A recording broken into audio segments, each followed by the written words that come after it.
Dobro veče, dobro veče, dobro veče. Radna grupa, epizoda 19. Sa mnom je Goran. Večeras družimo se, pričamo šta se dešavalo u prethodnom periodu. Imamo nove banere, imamo, znači, NVO Hidra 5, 6. Više i ne znam. Nema više broja, ne zna im se broja. Tako je, ne zna im se broja. Počeli smo da raskupusavamo konvent i to ćemo preći detaljno. I imamo jedan novitet, a to je radimo polako istraživanja na molbu građana, ili ne znam šta sam uradio. Pisali su mi građani sa lokala, nisu iz Beograda, zato što vide istu tu trovačnicu o kojoj mi pričamo, vide na svom lokalu. I onda su mi pitali, aj molim te šta se dešava ovde, jer vidim da nešto nije u redu, vidim iste obrise, propagande i tako dalje, a ne znam odakle vetar duva.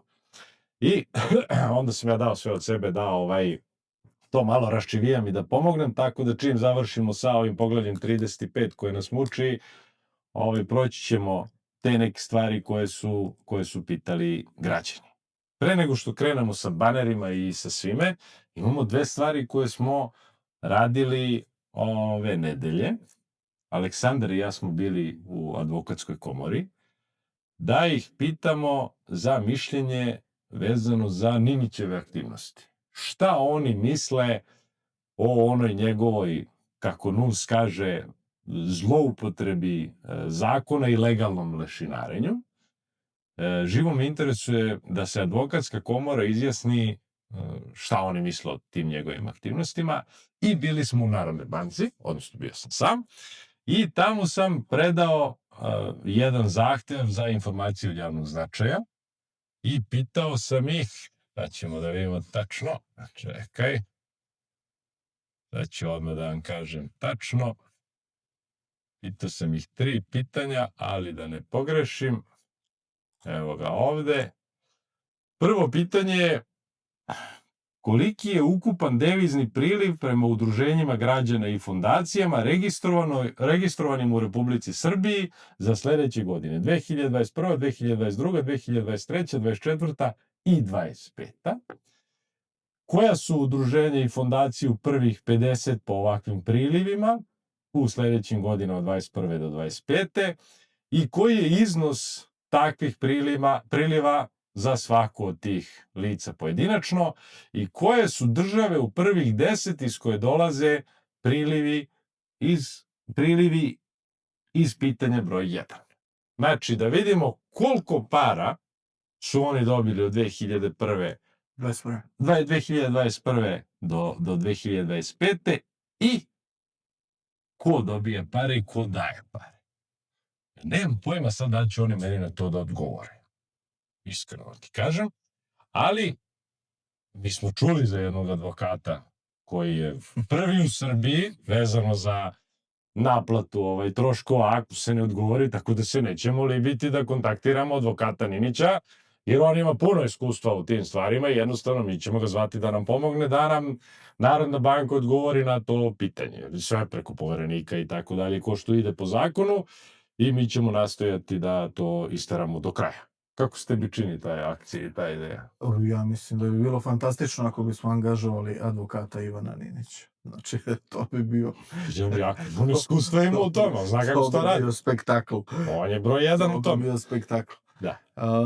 Vidi, nas kritikuju za sve i svašta. Između ostalog, kao, eto, ne radimo ništa posebno, kažu.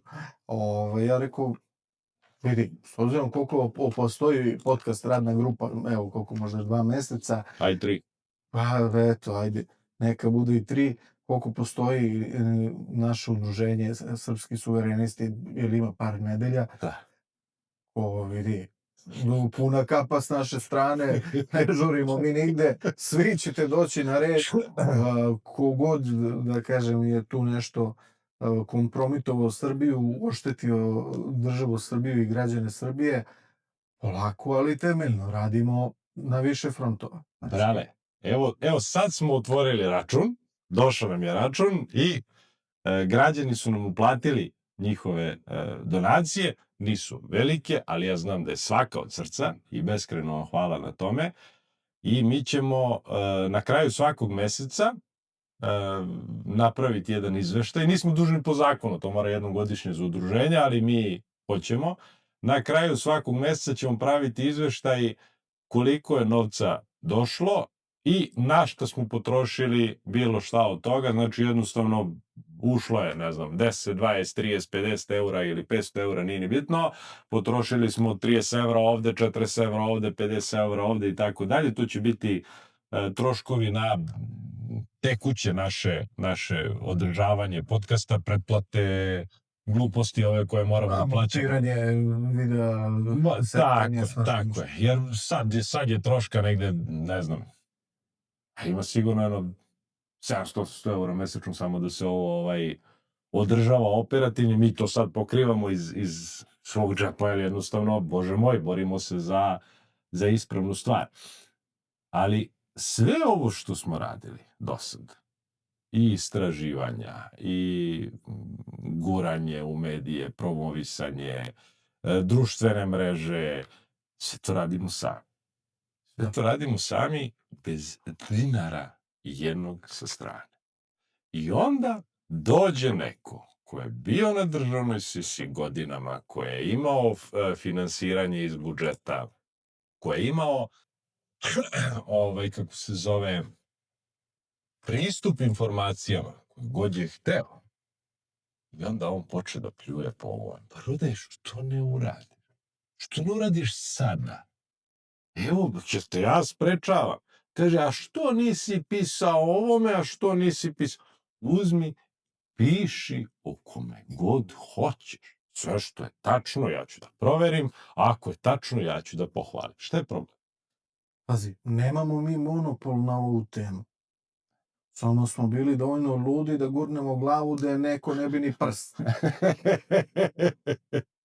I da, stalno ima zamerke. Što niste ove, što ne pričate o ljudima koji utiču na vlast, pričam i o tome. I imali smo i u prethodnim epizodama i tako dalje. Doći će sve na red. Ovo je prioritet sada ovi koji su destabilizovali državu u poslednjih skoro 2 godine, koji su pokazali svoje lice što je do sad bilo nezabeleženo. Oni su, prethodnih godina su oni bili u senci i bili su hendleri što ove proevropske opozicije, a što određenih ljudi u samoj vlasti. I nisu naravno imali isti nivo uticaja na svaku vlast, ali prosto sad su se na pritisak jednog dugmeta svi aktivirali i pokazali svoje lice. I to je nezabeleženo nešto kod nas. Ne znam da li je negde u nekoj drugoj državi to tako bilo aktivirano, ali vrlo, vrlo jedna specifična situacija gde su eto, nakon tragedije prosto isturili te studente, a svi ti ljudi koje karakterišemo jednom kratkom rečju zlo, su ostali u pozadini da vuku konce. Da. I to se sad polako i otkriva. To sad razni ljudi koji su bliski studentskom pokretu uočavaju, osjećaju na svojoj koži, primećuju da tu ne mogu studenti da zapravo donesu te odluke, niti da sastave tu listu i tako dalje. Toga će biti sve više. Toga će biti sve više i ja očekujem od tih ljudi koji su iole iskreni i koji imaju iole integriteta da kažu kako stvari stoje. Prosto... Ali vidi, ljudi ne shvataju poentu ovoga. Poenta ovoga je prva, da Hidra ne dođe na vlast. Jer ako Hidra dođe na vlast, gotovo, sve će nas pozatvara i ćao. Znači, do oslobođenja nema ništa. Znači, pričamo o uticaju na opozicione političare, pričamo o uticaju medijima i pričamo o uticaju na vlast. Da se ne radi o tome da mi sad nešto samo pričamo o ljudima koji su u opoziciji. Mi idemo redom. Oni su u sistemu. Ovo su ljudi koji su 2 godine rušili našu državu, pujdali ljude na sukobe, svađali braću i kumove, doveli nas do toga da mi ne pričamo jedni sa drugima, ako ti ne podržavaš studente, a ovaj podržava ovoga, mi ćemo onda oči jedni drugima da povadimo. Znači, ti ljudi su nas dotle doveli. I sad mene neko pita što ja pišem o njima. Pa o kome da pišem? O kome da pričam? Znači, tu su ljudi koji nas uništavaju kao narod. Da ne pričamo o tome šta sve drugo rade iza kulisa, upravo ćemo i doći do toga na koji način oni operišu, čemu oni zapravo služe i tako dalje. Znači, oni su rak rana našeg društva. I sada jednostavno moramo njih da pokažemo koji su. Zašto? Prvo, da bismo pokazali narodu da zapravo oni vode kampanju i celu ovu priču. Drugo, da bismo pomogli ovim nesrećnim poslavcima i ostalima koji pokušavaju nešto da urade sa gomilom dečurlije nesnađene tamo i ne znaju ni oni šta će sami da rade. Znači, jer se borite za tu studentsku listu da bude patriotska, da bude profesionalna, da bude ne znam ti nija šta, evo mi ćemo da vam pomognemo. Mi ćemo da obeležimo ljude koji ne treba tu da budu. A vi onda sastavite listu ljudi koji treba. I mi kad budemo analizirali tu listu, a ako ne bude bilo povezanih lica sa Hidrom i drugim nevladinim organizacijama i sve ostalo, to je korak napred. Zašto? I da se ne sruši ova vlast, u Skupštinu neće ući ljudi pod uticajem Hidre.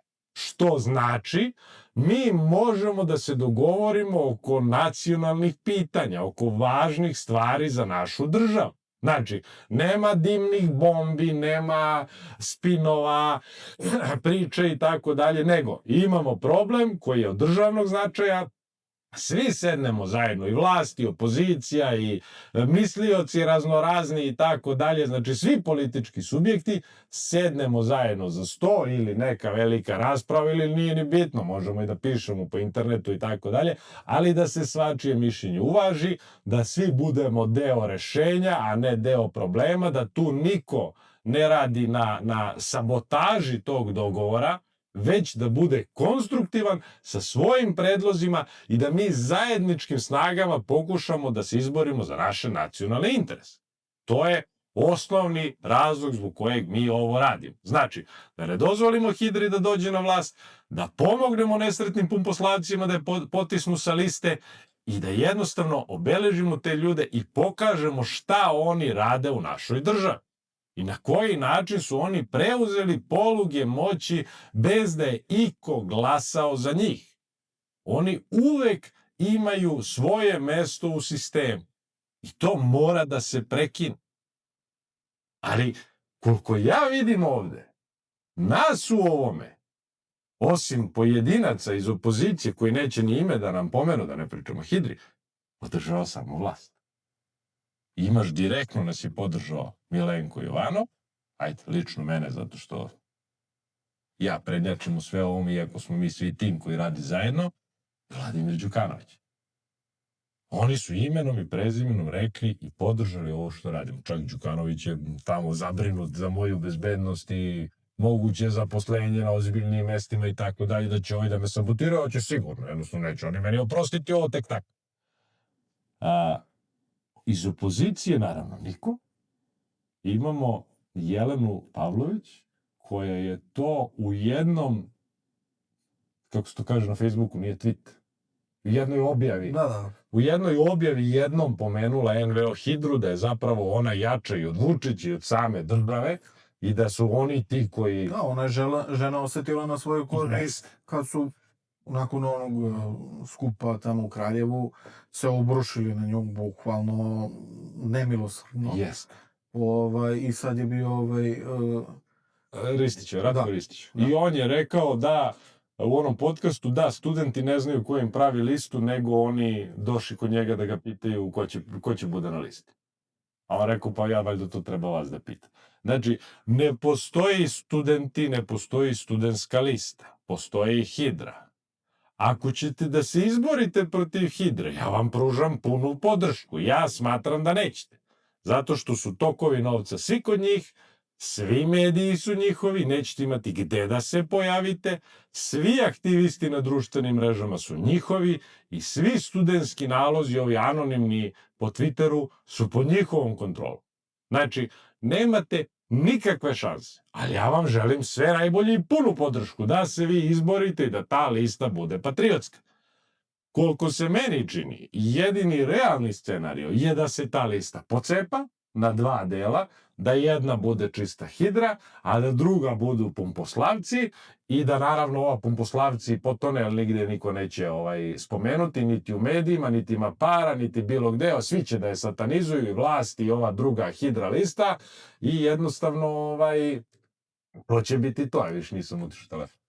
Tako da, to je ono što ja mislim da će se možda desiti, ali jednostavno, samo da vidim, možda mi Ana piše nešto da sam opet pogrešio. Šta kaže? Aha, dobro, popravit ćemo to. Zajebo si me za šifru plaćaju. Ne veze. Na onom računu.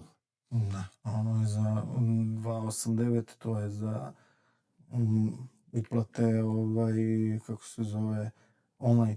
Znači, sa računa na račun. Ajde, treba veze 188 za donaciju, popravit ćemo. Ne, to je kada se u gotovinski plaća. Aha, a to je na uplatnici onda. Dobro, nema veze. Znači, u svakom slučaju to je to.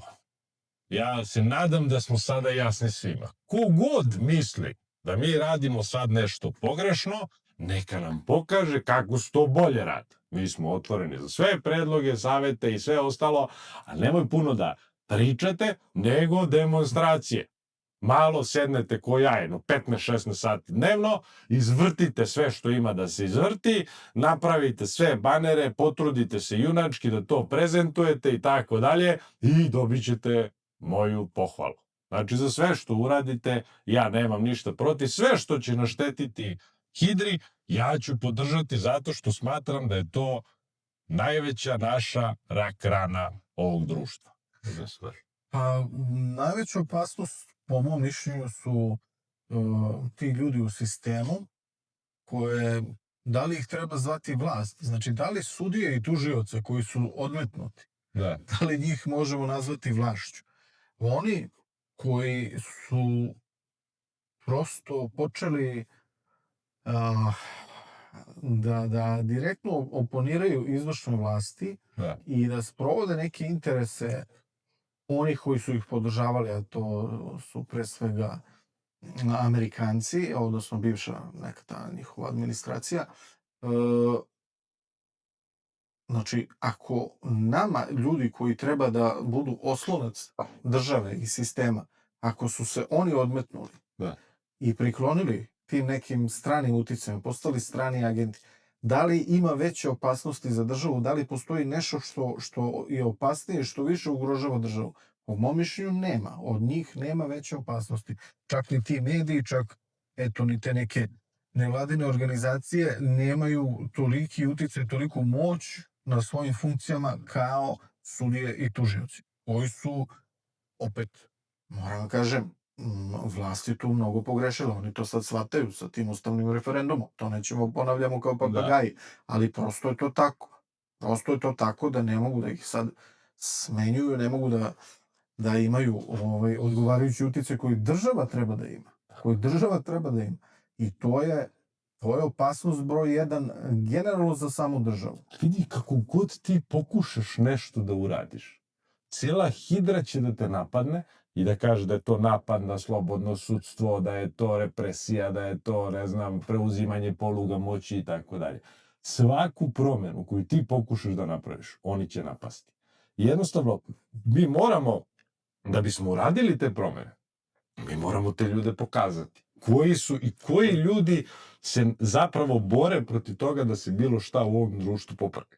Jer ako mi imamo jednu granu vlasti, nezavisnu granu vlasti kao što je sudstvo, i ako mi dolazimo u situaciju da sudije masovno puštaju na slobodu ljude koji uništavaju državu, onda mi imamo veliki problem. Ako ti možeš da uputiš najgnusnije pretnje i da kažeš da je to bio performans, tvoja sloboda govora i ne znam ti ni ja šta, i da to tako prođe, mi smo onda u problemu. Jer ja nisam siguran da li bi meni to tako prošlo. Znaš? Ne, to je jasno, pazi. Naš narod je svestan, eto čak, pazi sad ovo, čak i na anketi studenta u blokadi glavna problematika u državi nije ekonomija. Da. Za to je glasalo možda 7%. Glavna problematika je pravosuđe.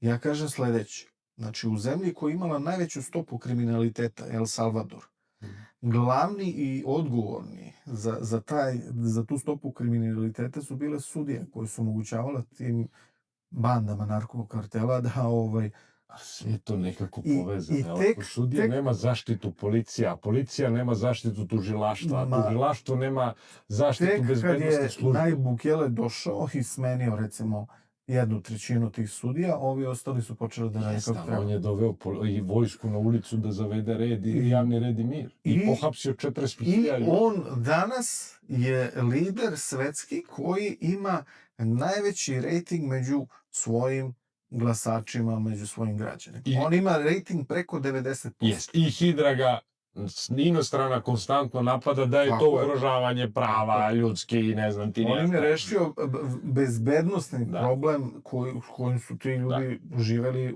u jednim katastrofalnim uslovima. Ali mi imamo problem, mi imamo veliki problem, što se stvorila jedna parapolitička organizacija sa gomilu para, sa gomilu kontakata, koja kadrira po našoj državi posljednjih 30 godina. Ostvaruje kontakte i tako dalje i tako dalje. I sada, mi tome moramo da se suprotstavimo.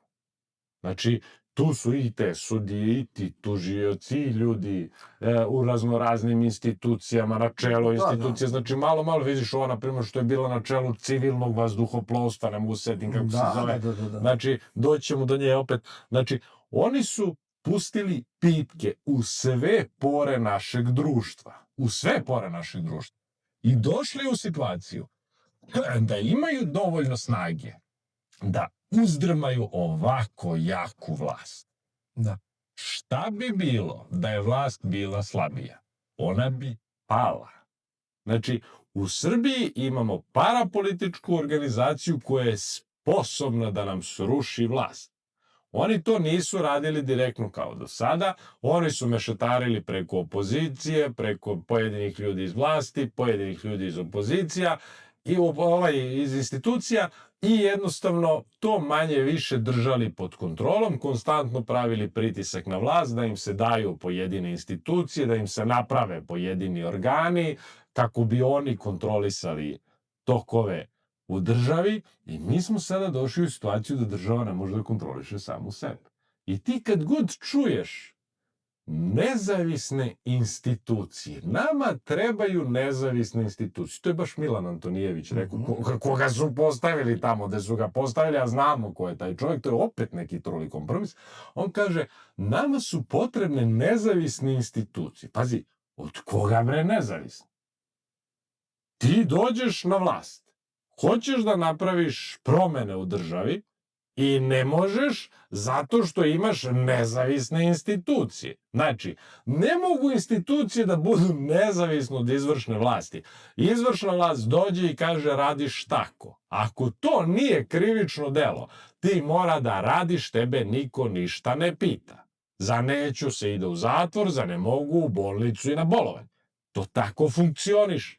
A mi smo došli u situaciju da država ne može da kontroliše tužilaštvo, zato što je potpuno van kontrole, a vlast politički odgovara za loš rad tužilaštva. Da. I sad, ova vlast plaća političku cenu zato što nije napisana valjana optužnica za pad nadstrešnice, koju rade ljudi koji ne mogu da kontrolišu. I sad ti dođeš na vlast, i desi se nešto i oni počnu ovako da brljaju, da razvlače po tim optužnicama, da je ne formiraju godinu ili 2 dana, ili kad je napišu da bude nikakva, i dođe narod i kaže, brale, pa ti nisi dobra vlast, pogledaj šta radi ovo tužilaštvo i tako da. Zato što je tužilaštvo sastavni deo izvršne vlasti. Ne postoji četvrta grana vlasti zvana tužilaštvo. Imaš zakonodavnu vlast, skupština, izvršnu vlast i sudsku vlast. Tužilaštvo je u izvršnoj vlasti. Znači, kad kaže država, mi se borimo protiv organizovanog kriminala da bi dobili političke poene i da bi očistili državu, znači da mora da kontroliše tužilaštvo. Ali mi smo došli u situaciju da ne možemo da kontrolišemo državne institucije. A zašto ne možemo da ih kontrolišemo? Upravo zato što imamo jednu parapolitičku organizaciju u državi koja kontroliše naše institucije tako što su one navodno nezavisne, a oni tamo onda postave svoje ljude i oni rade ono što im oni kažu, a svi oni zajedno odgovaraju za svoj rad isključivo svojim finansijerima iz inostranstva. Ne građanima, ne idu na izbore, njih niko ne može da smeni i to vam je to. I onda imaš na N1 Maju Stojanović iz građanskih inicijativa koja otvoreno kaže mi zauzimamo instituciju... Otimamo. Moramo da otimamo instituciju po instituciju. Zavisi to. Zavisi taj bezobrazluk. Zavisi tu drskost. Toliko se opustila da nju više nije strah da ona javno na televiziji prizna da oni otimaju REM i ostale institucije. Oni otimaju naše institucije, a za svoj rad odgovaraju svojim finansijerima iz inostranstva. To mora da se prekine. Znači, mora da se prekine. I zašto sada radimo konvent?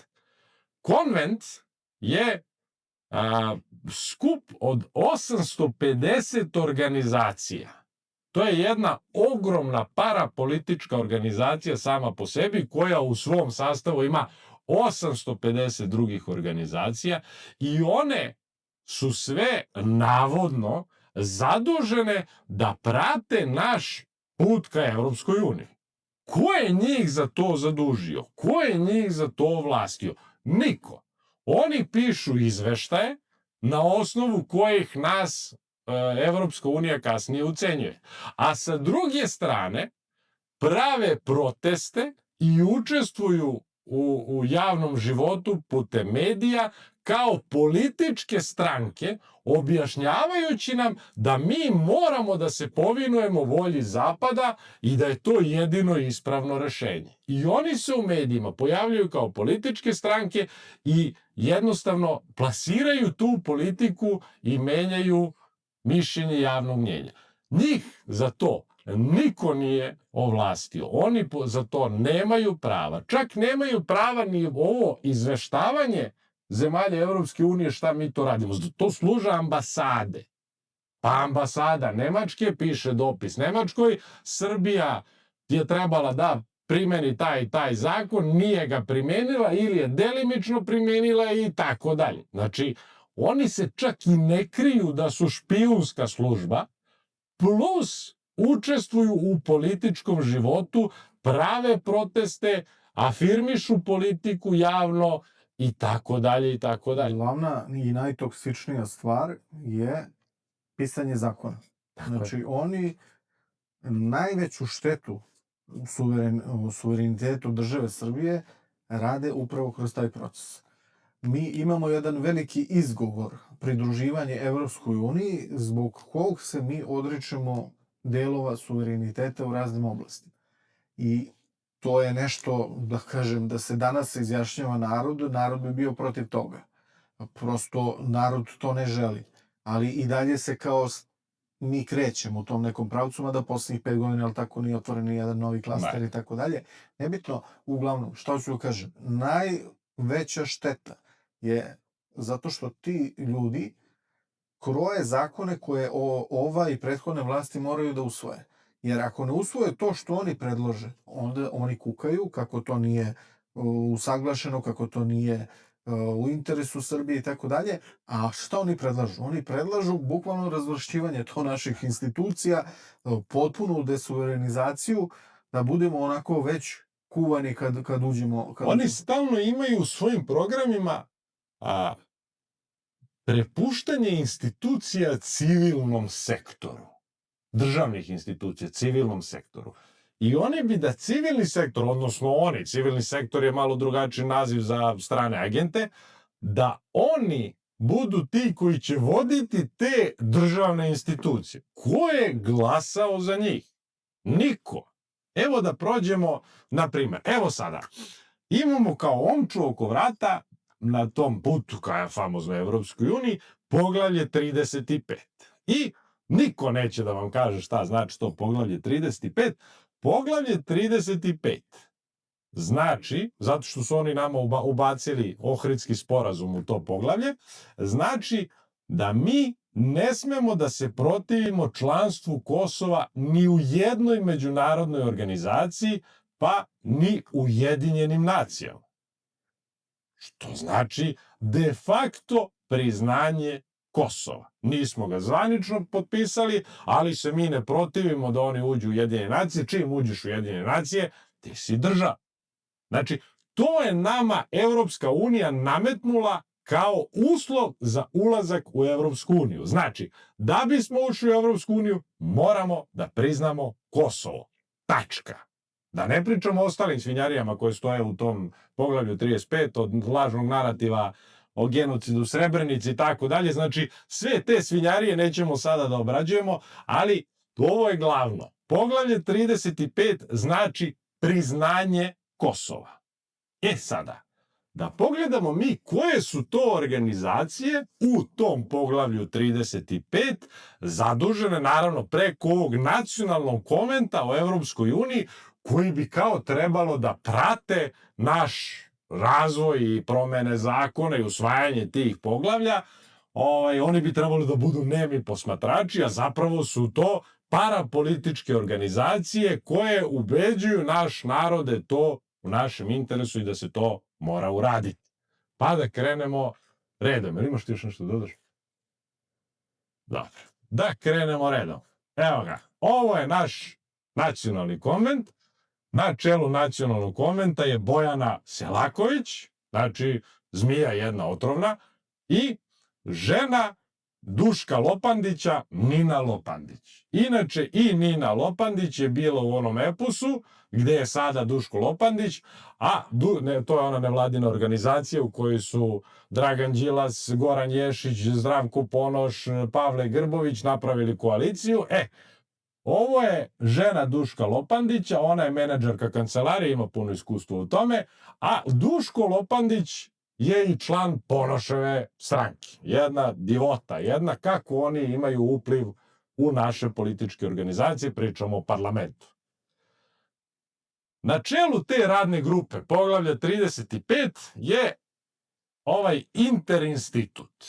Znači, vidimo ovde donatore, Norveška, CPCD i tako dalje, klasična ona priča, u 2023. 8 miliona, 24. 27 miliona i 25. 16 miliona, ključni čovjek je Dragiša Mijačić. Jeste, Dragiša Mijačić. Znači, evo vidite ovdje, ja ću posle ovaj baner objaviti, ali naravno USAID i cela ostala priča. Sad, što je on zanimljiv? Znači, to je jedan NATO lobista klasičan, ne NATO lobista, nego lobista za nezavisno Kosovo, ali između ostalog NATO lobista, ništa nisam pogrešio. I on je, na primjer, onu izjavu ministarke da ih je trebalo etnički očistiti i tako dalje, naravno osudio, katastrofa jedna, i kaže, eto, u fazonu, sad će zbog toga Šiptari maltretirati srpski narod na Kosovu kao spravu. Znaš, oni će iskoristiti to ono što je ona rekla, i oni će sad maltretirati naš narod i kao daje za pravo. Da, to je sad kao daje za pravo i mi ćemo kao, eto, mi sad tu ništa ne možemo da uradimo. Znači, jednostavno, otrovi jedni i mi ovo moramo da prepoznamo kao politički subjekte. To su ljudi koji u javnom prostoru afirmišu određenu politiku, a da za to primaju novac iz inostranstva. To ne sme da se događa.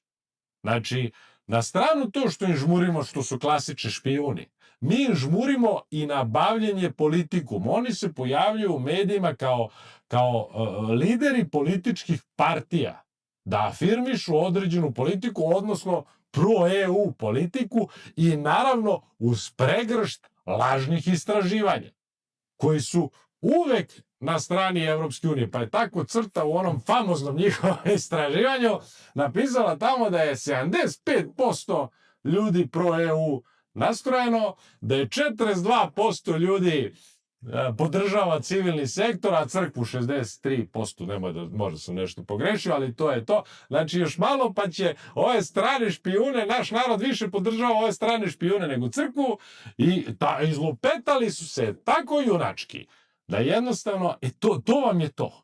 To vam je to, to je klasično mešanje. Vidi sad, naš zakon o finansiranju političke aktivnosti ne prepoznaje CRTU kao političkog subjekta. Ljudi registrovani za praćenje izbora, ljudi vrše obuku kontrolora za studentsku listu. Pa, gde ćeš većeg političkog subjekta od to? Registrovani! Znači, jednostavno, oni se čak ni ne foliraju da su nekakvi istraživači ili ne znam ti nija šta, registrovani da prate izbore u Srbiji i oni nakon izbora daju mišljenje da li su ti izbori bili regularni ili nisu. I sada, oni su stavili tamo da će studenti uzeti 43%. Tako. 43%. Ja vam kažem, studenti će uzeti između 20 i 25%, ako ne pukne bruka, što će na kraju i da se desi zbog ove hidre koju mi radimo, znači negde oko 25 do 30%. Kako ćeš ti da objasniš da si ti rekao 43, a oni uzeli 25? Hoćeš da kažeš, a tamo si napisao da greška može da bude između 2 i 3%. Znači, ti moraš da kažeš krađe. Jel tako? A čime ćeš to da potkrepiš? Ni sa čim. Ni sa čim. I tu su ljudi koji su napravili istraživanje sa 43% da bi mogli da opravdaju haos na izborima i da kažu da su izbori pokradeni, iako će imati kontrolore na svim mestima, barem oni tako kažu. Znači, ako ima kontrole na svim mestima, nema krađe. To zna svako ko je jednom bio kontrolor. Ne postoji mogućnost da tu kradu, osim ako te neko od kontrolora proda, ali to je tvoj problem. Znači, ako su ti kontrolori ispravni i na svakom mestu, nema krađe na izborima. Tačka. Ne postoji. Tačka. Radit ćemo to, moramo da uradimo jednu demonstraciju izbora. Da, samo opet kratak komentar na sve ovo, znači i oko konventa i oko ovog instituta. Apsolutno se slažem s tom da je to sve metastaziralo i opet, naravno, vlast je za to sve najodgovornija. Znači, ja razumem, pričali smo, pritisci su sa zapada ogromni, stalno u raznim oblicima, preti nam se na ne znam koje sve načine. Da. I to su, kako kažem, što se tiče ove vlasti, deluje mi da su to bili neki iznuđeni potezi. Neke prethodne vlasti su možda čak i verovale da to tako treba. Razumeš? Pa boli ih kurac. Prosto... Pustili su im bre državu da rade šta hoće. Tako je. I ja se samo nadam da, bez obzira na sve ove greške koje su radili sadašnji vlastodržci, da će smoći snage i volje da zaista nešto urade po ovom pitanju. Evo vidjet ćemo. Jer nije samo njihova koža u pitanju, u pitanju smo svi mi. Što ti kažeš, ako ovakva neka instalacija dođe na vlast, nema više nikakvog slobodnog govora. Znači, to će biti kao u Nemačkoj ili u Britaniji. Ili da. Ti i ja odmah pravac zatvor i tu idemo smeštaj narednih 10 godina. Prosto... Ili može ovo žena, na primjer, da pretvori u mali stančić da rentira 250 evrića, razumeš? Šta? Taman Tako da, to su jako opasne stvari koje su dozvoljene strane i prethodnih vlasti i ovih sada i ja se samo nadam da će ovi imati dovoljno razuma, dovoljno snage da se ozbiljno ovime pozabave. Jer ovo nije nimalo naivna stvar. Ovo nije stvar koju ti možeš nešto da pljuneš, da zalepiš i da to ide. Da. Prosto, toliko nekih zakona mora da se promeni, toliko nekih stvari mora da se vrati da bi se koliko toliko normalizovala situacija u smislu vraćanja svih tih poluga moći u ruke države. Prosto, previše smo tamo zabrazdili, veliki izgovor je bila ta integracija, odnosno pristup Evropskoj uniji i to potencijalno članstvo, pod tim se, da kažem, svašta nešto nama uvaljivalo, što je bilo štetno za našu državu. Moramo tu da budemo realistični. Ok, ako treba da stvorimo privid da i dalje postoji neki proces da nas ne bi napali direktno, maksimalno, u redu, neko postoji taj privid, ali nemoj im davati poluge moći, nemoj im davati da pišu zakone. Znači, nije problem, pritisak spolja će uvijek biti, ali mi imamo sada pritisak iznutra, jer ovi ljudi nama prave proteste. Da. Ovi ljudi lobiraju među našim poslanicima. Ovi ljudi otvoreno najavljuju da će praviti nemire pod izgovorom nekih izbornih neregularnosti, a pritom studenti i svi ovi koji podržavaju pričaju kako je sada u toku obuka 15.000 kontrolora. Ko plaća to? Ko obučava te ljude? Studenti sa 20 godina koji nikad nisu bili Ajde da kažemo da su čak i građani dali neki novac da se obuče ti ljudi, ali suština priče je ono što si ti rekao. Ako ti imaš 15.000 kontrolora, nema šanse da te nije SNS niti bilo ko pokrade. Znači, ako su ti ljudi od integriteta, ako znaju posao, nema, znači ono kako su ljudi glasali, takav će biti rezultat. Neće moći niko to da falsifikuje, znači ti imaš zapisnik sa biračkog mesta i to je tebi glavni dokaz. Ali oni to neće da kažu. Sećaš se onog izbornog dana kad Kreni promeni laže da ljudi nose duple biračke spiskove. I oni su tu istu laž ponovili taj dan 20 puta. Dupli birački spiskovi. To su spiskovi sigurnih glasova. Ali oni neće da kažu spisak sigurnih glasova, nego kaže dupli birački spisak, da to deluje kao krađa. Ali to je stvar za koju bukvalno i taj koji je izjavio i medij koji je preneo mora da budu kažnjeni. Tako je. Jer je to takva laž u vrlo osetljivoj situaciji kada je izborni dan. Znači da ti prosto huškaš ljude da prave tamo neke nemire, prosto ljudi koji nisu 100% upućeni, oni će kao one što otimaju račune ovom čoveku. Znači oni će da krenu kao ludaci na to. A to su stvari koje je možda prva kod nas uvela Demokratska stranka, u smislu te organizacije kako to ima, i kao to se radi i na zapadu, znači spisak sigurnih glasova, to ti je apsolutno legalna stvar, ti zove svoje pristalice da izađu da glasuju, Oni su prikupljali spisak sigurnih glasova, onih famoznih 400.000 što ste skupili za 2 sata, to je spisak sigurnih glasova. I to nosite na dan izbora, zivkate ljude da izađu na izbore. To vam je to. Ali ajde mi da vidimo koja nam je sljedeća organizacija u tom konventu koja vodi računa da li mi sprovodimo evropsku agendu i da li smo na EU putu što se tiče poglavlja 35. Kaže Beogradski centar za bezbednostnu politiku. Eći ti ga. Stari znanci. To su ljudi koji organizuju proteste, koji rade studentima logistiku, koji prave njima projekte kako da stave obezbeđenje, gde da stave obezbeđenje. Po mom mišljenju čak su i oni radili obuku za simulaciju onog zvučnog topa. Ne mogu to da dokažem, ali smatram da je to tako. Znači, jednostavno, neverovatno da tebi o poglavlju 35 rade ljudi koji konstantno izlaze sa lažnim istraživanjima i pričaju bajke o Evropskoj uniji, oni su imali istraživanje, kaže, da li svaki 3. čovek je ucenjen da glasa za SN. Da li svaki 3. ili svaki 10. Nemoj me držati za reč, nije ni bitno. Znači, to je takva laž. I šta oni urade? Oni to lepo plasiraju tu laž u medije, a ostatak Hidre to koristi kao činjenicu, kao apsolutnu istinu i kaže, evo ga, naši građani su ucenjeni da glasaju za SNS, njih tamo teraju, njih ovo, njih ono. Jednostavno, neverovatno da mi dozvoljavamo da ti ljudi gostovanjem u medijima, pravljenjem protesta, lobiranjem između naših političara i tako dalje, ostvaruju uticaj. Znači, to su ljudi koji rade reformu našeg bezbednosnog sistema. Mi smo videli kako su ga reformisali. Došli smo u situaciju da je 70% policije bilo spremno da napusti položaj. Znači, mi ne smemo da dopustimo takav uticaj jednoj organizaciji koja je jednostavno parapolitička i ko služi za destabilizaciju države ako ti ne sprovodiš interese Zapada. Znači, oni služe da te pritisnu, da ti jednostavno da se povinuješ volji Zapada. Evo ih u njihovim redovima Edward Joseph. Znači, to je lobista za nezavisno Kosovo.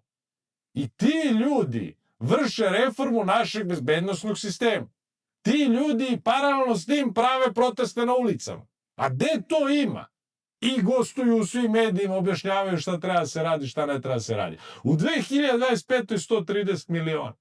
Znači, jednostavno neverovatno. Ajde imamo koji je drugi u tom poglavlju 35. Evo ga, fondacija BFPE. Na čelu te fondacije Sonja Licht.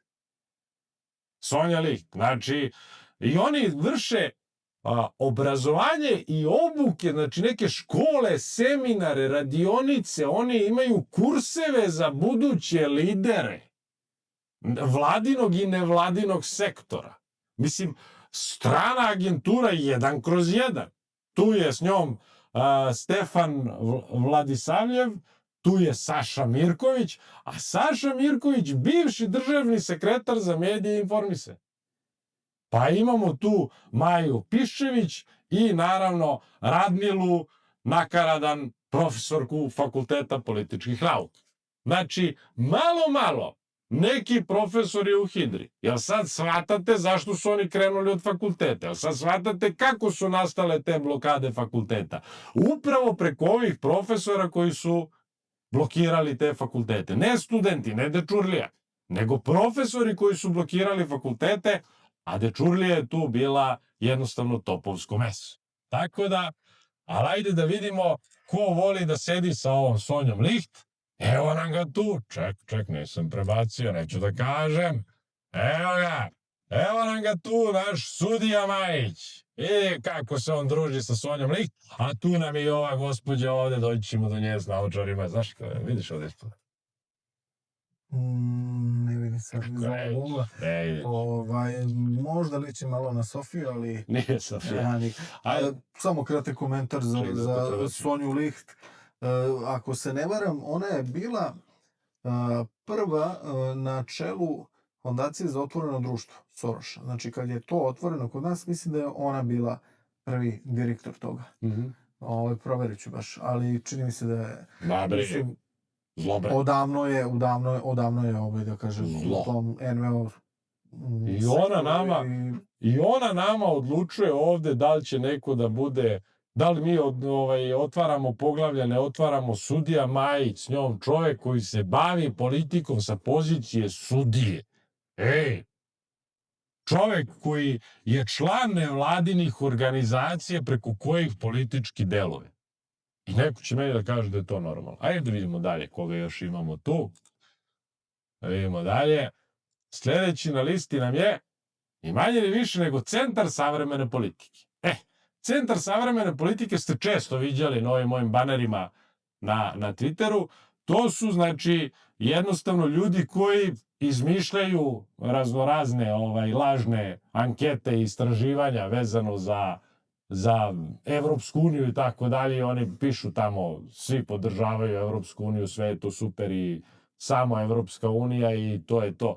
Znači, jednostavno, ovo su ljudi koji konstantno vise u našim medijima, ponašaju se kao politički predstavnici stranaka. Znači, evo ga ovaj Aleksandar ovde, ček da prebacim. Evo ga ovaj Aleksandar ovde, Ivković, i nije ovo Sonja, Sofija, ja mislim, pogrešio sam ovde u baneru, mora popravim, Sofija Popović. Njih dvoje konstantno jašu u medijima, konstantno jašu u medijima. I naravno Nemanja Todorović Stiplija, i on jaš. Znači, više njih, čekaj, njih ima više u medijima nego predstavnika parlamentarnih opozicijonih stranaka. Češće je ovo dvoje u medijima. Na N1, naravno, i tako dalje. Jel shvatate sada težinu situacije i koliko su ti ljudi zastupljeni ovde? Bit će da mi Jano šalje poruku da mi nešto dobaci. Da, ja sam proverio za Sonju Licht. Znači, ona je bila osnivačica Fondacije za otvoreno društvo, Soroševe, ili tako? Soroš i Adabre klasično. Ali, pazi, na njenu inicijativu zalaganja nastali su Fond za humanitarno pravo, Komitet pravnika za ljudska prava JUKOM, Centar za ratnu i ratnu akciju zajedno sa Vesnom Pešić i Stojanom Cerovićem, Beogradski ženski lobi i tako dalje. Znači, žena je osnovala sve najotrovnije, najopasnije nevladine organizacije u Srbiji. I sad smo mi došli u situaciju da ona piše izveštaje o Srbiji i to šalje u Evropsku uniju, da li smo mi na putu da priznamo Kosovo ili nismo. I mi to tolerišemo. Kao nema veze, šta? A onda u međuvremenu lobira sa ljudima iz politike kao što je sudija Majić i tako dalje na sastancima i pravi kontakt. I onda sutra, prek sutra, za 5 godina, kad taj sudija Majić, ako dođe na vlast, mada mislim bi trebalo da bude uhapšen zbog toga što radi, ali ajde da kažemo figurativno rečeno, dođe čovjek na vlast i postane ministar pravde. Šta ćemo onda da radimo? Šta ćemo onda da radimo? Kako će onda da funkcioniše pravosuđe u Srbiji? Znači, on ne sme da se događa. Ovo je nedopustivo. Ali ajde vidimo dalje ko nam je na toj listi. Ljudi koji vode računa da li mi radimo na poglavlju 35. Da smo dobri đaci. Centar za evropske politike. Eto ti ga, znači Nebojša Lazarević, on je tu odmah da ti objasni kako mi ništa ne slušamo Evropsku uniju i kako moramo da se povinujemo volji Zapada. A ko je tu s njim? Mirjana Čizmarova, direktor direktorata za civilno vazduhoplovstvo, spoljna saradnica. Znači, direktor direktorata. Evo sad je otišla u penziju. 12 godina, ja mislim, bila na toj funkciji. Znači, oni imaju upliv u civilno vazduhoplovstvo i mogli su da saznaju šta god im treba i da završe tamo šta god im treba. Jer shvatate težinu problema koje mi imamo. I onda pitaš zašto ova institucija nije uradila ovo, zašto ova institucija nije uradila ovo. Neće nikada ta institucija uraditi bilo šta što nije u skladu sa interesima Zapada, odnosno NVO Hidre. Koga još imamo tu sa njima? Evo je. Sonja Stojanović-Gajić, članica CEP saveta, od 2006. do 2019. bila direktorka Beogradskog centra bezbednosnu politiku i ona je samostalni član u ovoj ekipi, ona samostalno vodi računa o našem sprovođenju poglavlja 35 i naravno Duško Lopandić je u toj priči, on je inače i u stranci kod Zdravka Ponoša. Jel shvatate koliko je to retardirano šta s nama dešava u državi? Znači... Koliko dresova taj čovjek nosi? On je svuda, neverovatno. On, njegova žena, samo piče. On i Jovan Rajić Reri. Pa to, znači... I Birodi, naravno, ali Birodi u priči veliki pozdrav za Birodija. Ja se nadam da ti dali još neki dinar, nije u redu. Zato ti stalno pominjamo da ti damo na važnosti da bi ti dali neke pare. Ajde vidimo dalje koga mi imamo tu. Neko nam se, raspisali su nam se po YouTube-u, veliki pozdrav za YouTubere i ovi što nas hejtuju i ovi što nas hvale. Građanske inicijative, Maja Stojanović. Znači, jednostavno Maja Stojanović vodi računa o tome da li mi adekvatno sprovodimo poglavlje 35, odnosno da li smo na putu da priznamo Kosovo, pa ako nismo danas malo pritisne da mi to bolje radimo. A s druge strane, pravi pičva iz poremu i priča kako mora da otme tu instituciju i da će da otme instituciju po instituciju. Sirota otimačica institucija. Brale, da ne poveruješ šta se dešava. Znači, klasična parapolitička organizacija koja jaše po našoj državi. Bez ikakve kontrole. 140 miliona u 2025. godini. Pa šta bismo mi uradili sa 140 miliona? Pazi, ja ću ti reći jednu stvar. Koja god vlast da pohapsi ove ljude i da ih pošalje na ozbiljnu robiju, dugogodišnju, imali bi moj glas, znači koju god ideologiju da imaju šta god, ja bih ih podržavao do kraja. Ko? Išao bi tamo Mašu zastaviti? Da. Majke, ko oni ne treba ni sendvič da mi date, ja ću sam svojim kolima da idem. Ovog zla da nas oslobode, ne znam da li postoji uopšte tako neko... Idemo, ja vozim, idemo nas dvojice, mašemo zastavicama, povešćemo Anu i Aleksandra, oni idu s nama, svi ćemo da vas podržimo. Ovo nije normalno, ljudi, nije normalno da ovi ljudi na taj način jašu po našoj državi. I posle mi neko kaže, ne znam, da li se bojiš za svoju bezbednost, da li ovo... Brate, šta da radim? Ja ako ovo ne kažem, ja ću da puknem iznutra. Pa ako treba da poginem, ginuli su i gore, i bolje.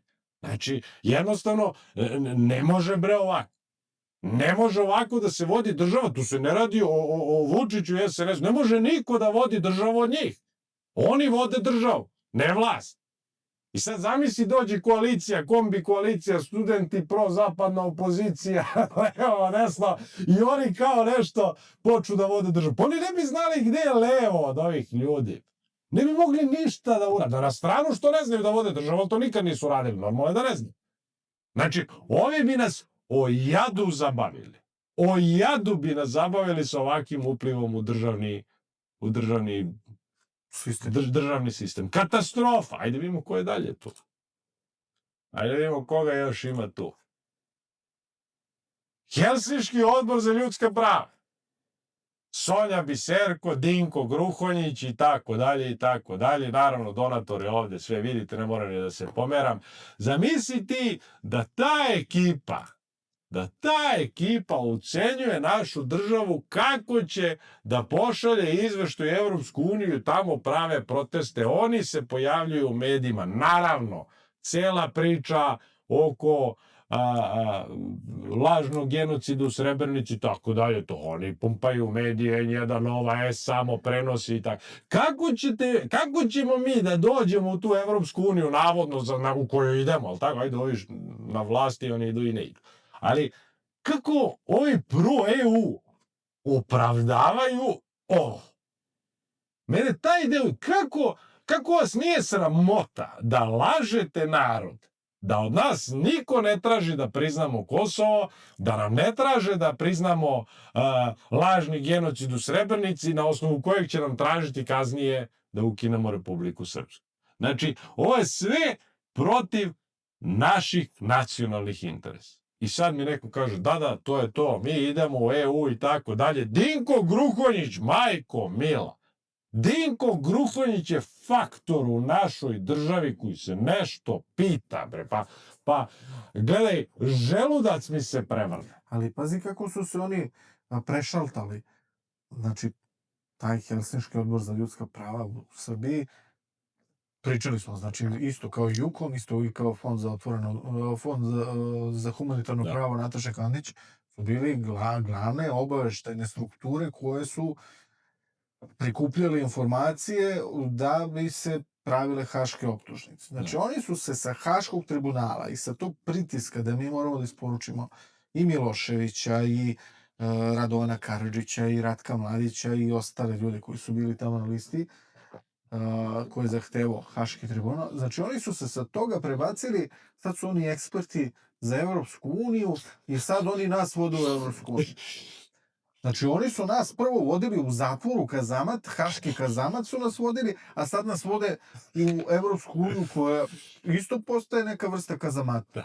Kakve su oni zakone tamo doveli i prakse kakve imaju prema, da kažemo, državama članicama drugog reda. Znači, Mađarska, Rumunija, Slovačka, svuda gde mogu da suzbiju neke tragove suvereniteta,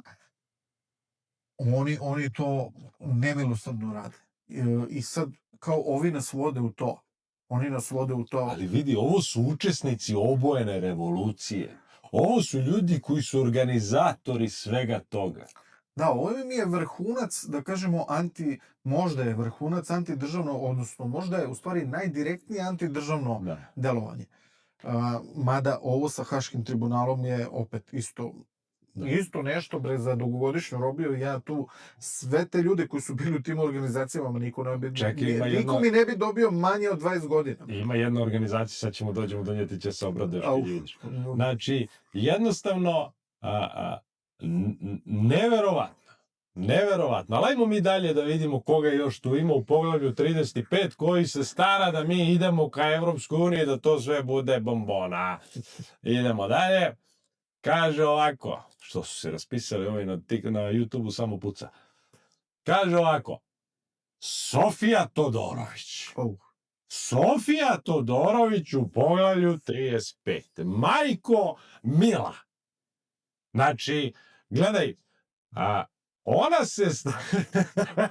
se stara da mi vodimo normalizaciju sa Kosovom i ne znam ti nije. Ja ne mogu da verujem. Ja ne mogu da verujem, znači da jednostavno, inicijativa mladih za ljudska prava. Znači, takav šljam se u tome skupio. I sada oni nama diktiraju da li smo mi ispunili uslove za otvaranje ovog ili onog poglavlja. A mi ćemo proći sva ta poglavlja u narednim emisijama. I ja ću vam prikazati tačno ko piše izveštaje. Da li smo mi ispunili uslove za to poglavlje, na osnovu kojih onda raznorazni Picula i ostali formiraju svoje mišljenje i pritiskaju Srbiju. To su ti ljudi koji nama rade o glavi. Oni se staraju da mi jednostavno prihvatimo apsolutnu počinjenost i okupaciju pre bilo kakve priče o ulasku. Znači, da nas potpuno slome. A tek onda kad nas slome, kad nam oteraju sve naše prijatelje, saveznike poput Kineza, Rusa, Arapa i svih ostalih s kojima mi poslujemo, onda da nas ostave same na vetrometini i da mi zavisimo isključivo od mrvica koje padaju sa njihovih stolova. Znači, tome služi ova ekipa. I ova ekipa je zaključila da više neće da čeka raznoraznu opoziciju preko kojih će ona da deluju, nego su smislili studente koji, nesretnici su radili to što su radili, pali pod njihovu utičaj, nemaju pojma s kim imaju posla i preuzeli celu priču i sada oni vode kolo. Jer vi shvatate kakva je ovo gadna ekipa koja nama svima radi o glavi. I opoziciji, i vlastima, i neutralnima, svima. Ne samo da su gadni, nego su opasni po celu državu, po svakog građanina Srbije. Znači, oni su bukvalno opasnost. I opet kažem, svaka iole nacionalno opredeljena vlast bi u najmanju ruku morala da ove organizacije drži na distanci, da nema nikakve oblike saradnje sa njima, niti da im da bilo kakav upliv u instituciji. Ali bre, oni nama učestvuju u pisanju zakona, bre. Oni predlažu amandmane. Da li smo mi usvojili preporuke ODIHR-a ili nismo, pa oni kad vide da mi nešto nismo, oni će da predlože da svima kažu šta nismo i kaže mi smo to poslali svima, ne znam, i vlastima i opoziciji, kogod hoće može to da predloži i kao to je u redu. Pa mi nismo, jel tako, politički subjekt, nego mi pratimo to i mi predlažemo rešenje, a ako ga ne usvojite mi ćemo vas tužiti u Evropsku uniju i tako dalje. Mislim, ovakvo maltretiranje. Pa ko će da vodi državu od ovoga? Ko će da donosi odluke? Ko će bilo šta da uradi od njih i njihove sabotaže? Da ne pričam o ljudima koji imaju na čelu državnih institucija. Znači, katastrofa je. Katastrofa. Ali ajmo mi dalje. Ima tu još što šta. Evo je Sofija Todorović, jao. Isak. Ovu fondaciju, odnosno ovu nevladinu organizaciju prvi put vidite. Pazi ekipu iz Isaka. Znači, klasična strana agentura, lobby agentura, oni drže kurseve za buduće lidere iz vladinog i nevladinog sektora i tako dalje. A na čelu Isaka je Milan Pajević. A Milan Pajević je jedan od osnivača G17+. Znači, drugi je Nikola Petrović, direktor. On je radio kao šef kabineta pomoćnika ministra odbrane Srbije i Crne Gore. Pre toga radio kao direktor Centra za proučavanje odbrane i bezbednosti i tako dalje, opet G17+. I treći je Igor Novaković, viši saradnik. On nije radio G17+, ali ovo ti je klasičan lobista i on radi za još jednu nevladinu organizaciju, stranu zaboravim kako se zove. Naravno tu nevladinu organizaciju finansira Soros, Rockefeller i tako dalje. Znači, to je ekipa iz G17+, koja nas je u crno zavila i sada su oni tu stručni da isprate kako nama ide sa priznanjem Kosova, da mi tu slučajno ne zajebemo nešto, nego da sve od slova do slova lepo usvojimo i da mi sve to lepo priznamo. A šta kažeš, ko su im finansijeri, koliko novca imaju, nisam finansijere su sakrili, ne mogu da vidim finansijere, a novca, znači u 2023. 13 miliona, u 2024. 20 miliona i u 2025. 16 miliona, a finansijere neće pokažu. Ne znam sad da li je tu zbog nas, ali vidim da su malo počeli da budu skromniji sa tim finansijerima po njihovim web sajtovima. Znači, tako jedna gadna ekipa koja generalno služi za lobiranje i ovi ti sada da idu tamo među naše političare i naravno uvlače se tamo, guraju svoju priču i jednostavno potkupljuju naše političare. I oni su u konventu, ali tako? Tako je, ovo je sve poglavlje 35. Da. Ovo je sve konvent poglavlje 35. Znači tu ima 850 organizacija. Znači oni su zaduženi da naprave lidera koji će da prizna Kosovo. U suštini, da. I oni i svi ovi ostali. Znači, to je katastrofa jedna. Kakav oni upliv imaju. I jednostavno ko Beogradska otvorena škola. Ista priča. Znači, oni školuju naše buduće generacije za stranu agenturu. I obučavaju ih na koji način to trebaju da rade. Katastrofa jedna. Ali ajmo mi dalje. Idemo dalje. Kaže, JUKOM. Komitet pravnika za ljudska prava JUKOM. Oni se staraju da mi lepo priznamo Kosovo u 2025. 102 miliona, u 2024. 84, u 2023. 76 miliona, donatori, slično, Švedska, Francuska, Nemačka, Fond za otvoreno društvo i tako dalje, sve ovi prijatelji Srbije, što se kaže, što nam žele dobro. Da ne pričamo o JUKOM-u šta je radio za vreme Haga. Da ne pričamo o tome da su nam oni pisali zakon za obrazovanje i vaspitanje i za predškolsko obrazovanje.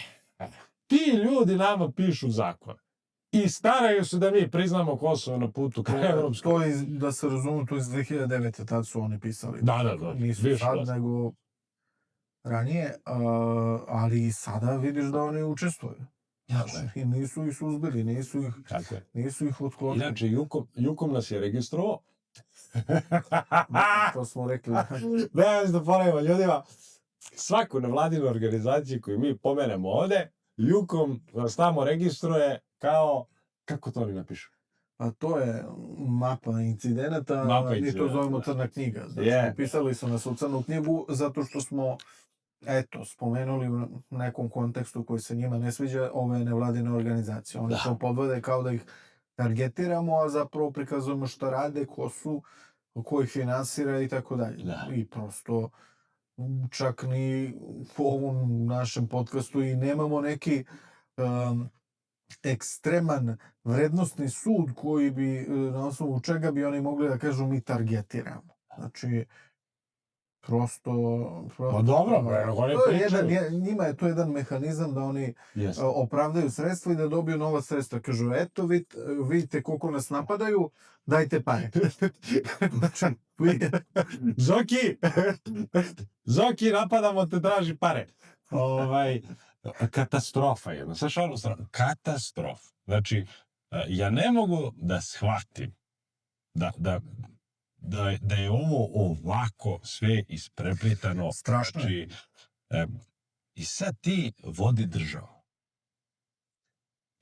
vodi državu. A s druge strane, takneš li nekoga, odmah se sjate ovi iz Europske unije, raznorazne picule i ostali da objasne kako je to, tako je, kako je to kršenje ljudskih prava ili ne znam ti, ali mi mora se obračunamo svojim. Ne može ovako, ne može niko da vodi državu od njih. Znači, mi smo videli njihove sposobnosti da destabilišu državu sa ovako jakom vlašću. Zamislite kada dođe neko nov, ko nema iskustvo u vođenju države. Oni će ga o jadu zabaviti. O jadu zabaviti do te mere da neće znati gde je levo. A ako se bude nešto inatio, na kraju će da sruše vlast, zato što će uvek neki od koalicionih partnera da nešto prihvati i da to obori. Znači, mi vidimo, na primjer, sada u parlamentu da oni imaju, na primjer, zeleno-levi front koji je navodno odustao od izbora, oni će da podrže kao student, u stvari tu studenta nema, neće podrže Hidru. Znači, kako stranka, politička stranka, odustane od izbora? To ti je glavni osnov finansiranja. Znači, ako si ti odustao od izbora i finansija, mora dobiješ finansije s druge strane, ili ideš u penziju i više se ne baviš politikom. Čisto sumnjam da će Lazović da odustane od politike. Isti onaj Srđan Milivojević, ista priča. Znači... Pa ne, to je Srđan Milivojević kao da je doveden da zatvori tu Demokratsku stranku. Znači da bukvalno nakon tog neučestvovanja na izborima da oni bukvalno potpuno propali. Ma on se pita u Demokratskoj stranci kako ti ali ne, mislim jasno, on je postavljen tu prosto kao marioneta i čovek koji je onako limitiran po raznim osnovama. Ne znam. Strašno. Ali ajmo mi dalje. Ajmo mi dalje. Čekaj. Pored Jukova imamo i ovo je u samostalnoj režiji Sonja Stojanović-Gajić. Znači, ona je u Beogradskom centru za bezbednosnu politiku i centar evropske politike.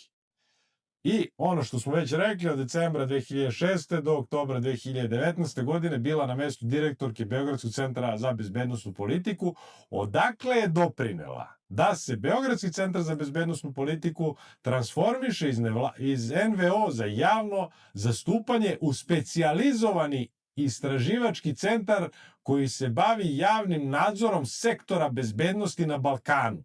Pod njenim vođstvom, Beogradski centar za bezbednosnu politiku je postao jedini istraživački centar Zapadnog Balkana koji se nalazi među najuticajnijim istraživačkim centrima za bezbednost i međunarodnu politiku na rang listi Global Think Tank.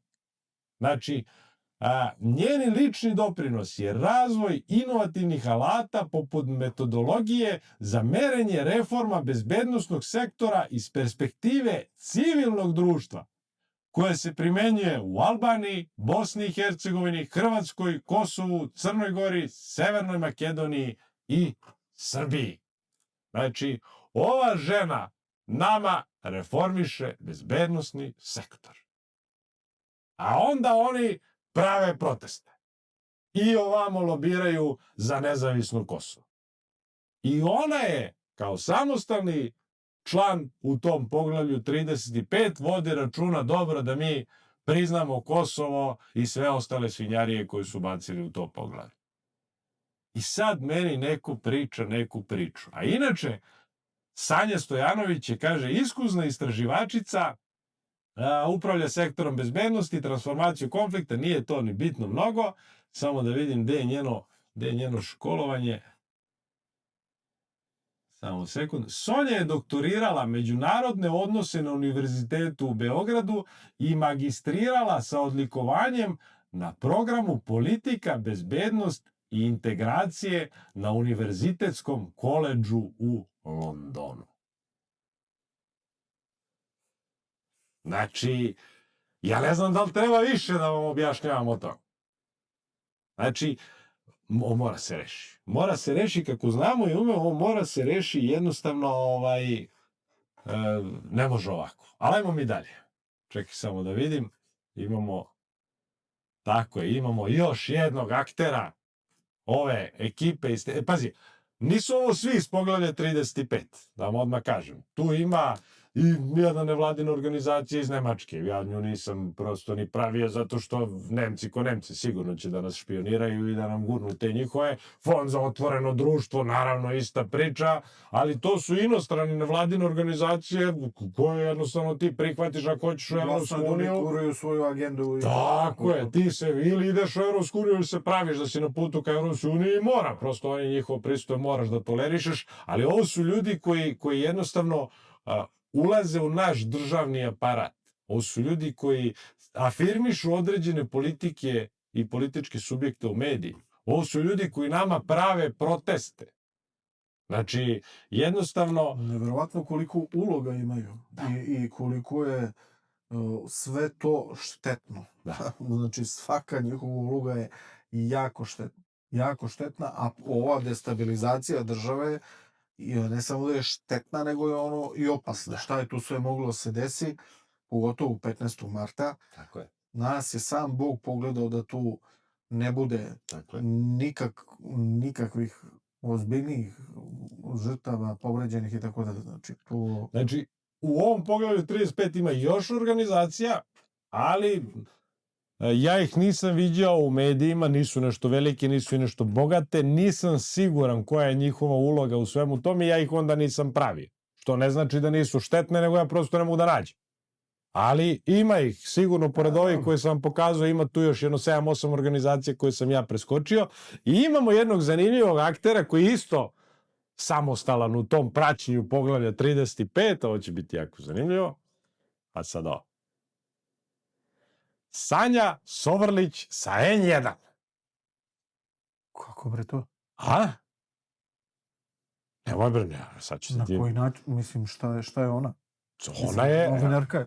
Ona je u poglavlju 35. Evo, nemoj da pričam priče. Evo ga nacionalni konvent ovde. Evo, sad ćemo pokažemo ljudima. Evo ga, nacionalni konvent ovde. Sanja Sovrlić nastupa u ličnom kapacitetu. Evropski konvent, evo ovde. Znači, članovi o radnoj grupi, članovi institut za ko vodi ovaj institut za teritorijalni razvoj i tako dalje. Znači, radne grupe, evo kad kliknem ovde radne grupe, dođemo ovde, svašta nešto ima, poglavlje 35 Kosovo, članovi, evo ga, Sanja Sovrlić sa N1. Ona je novinarka. Ona je novinarka. Tako je, ona je novinarka i sad ćemo mi do nje. Znači, evo ga, Sanja Sovrlić, novinarka, istraživačica i autorka sa fokusom na Kosovo i međunacionalni dijalog. Ona, to ti je klasična ona autošovinistička priča, rođena je 83. u Novom Pazaru, najveći deo svog života je provela u Leposaviću na severu Kosova i tako dalje. Novinarstvom se bavi od 2010. godine, autorka je nekoliko dokumentarnih filmova, među kojim je Trala Lala, istraživački rad i tematske teme, analize. Ja ću vama to posle sve objaviti, pa vi gledajte. Znači, novinarka N1 prati da mi lepo priznamo Kosovo, naravno služi za satanizaciju naših ljudi dole na Kosovu, to je klasika. Svako ko se pobuni protiv Kurtijevog režima, ona ga napenali i objasni kako je on kriminalac, terorista i ne znam ti nije šta, kako narušava jedinstvo Srba, kako maltretira Srbe na Kosovu, kako se njih više Srbi plaše nego Šiptara i tako dalje i tako dalje. Za to vam služi ona. Znači, direktan upliv N1 u ovu priču. I onda kako da ne budu politički akter, čovječ, politički subjekt. Tako je. Ja kad kažem da je N1 politička stranka, da su njihovi novinari politički aktivisti, meni neko se ljute na mene. Ne, evo ljudi, ja sve ovo što objavljujem, to vam stoji na internet. Meni raznorazni ljudi šapuću raznorazne stvari. I raznorazne stvari ja dobijam. Šalju mi ljudi, ne tražim. Ja raznorazne stvari čitam.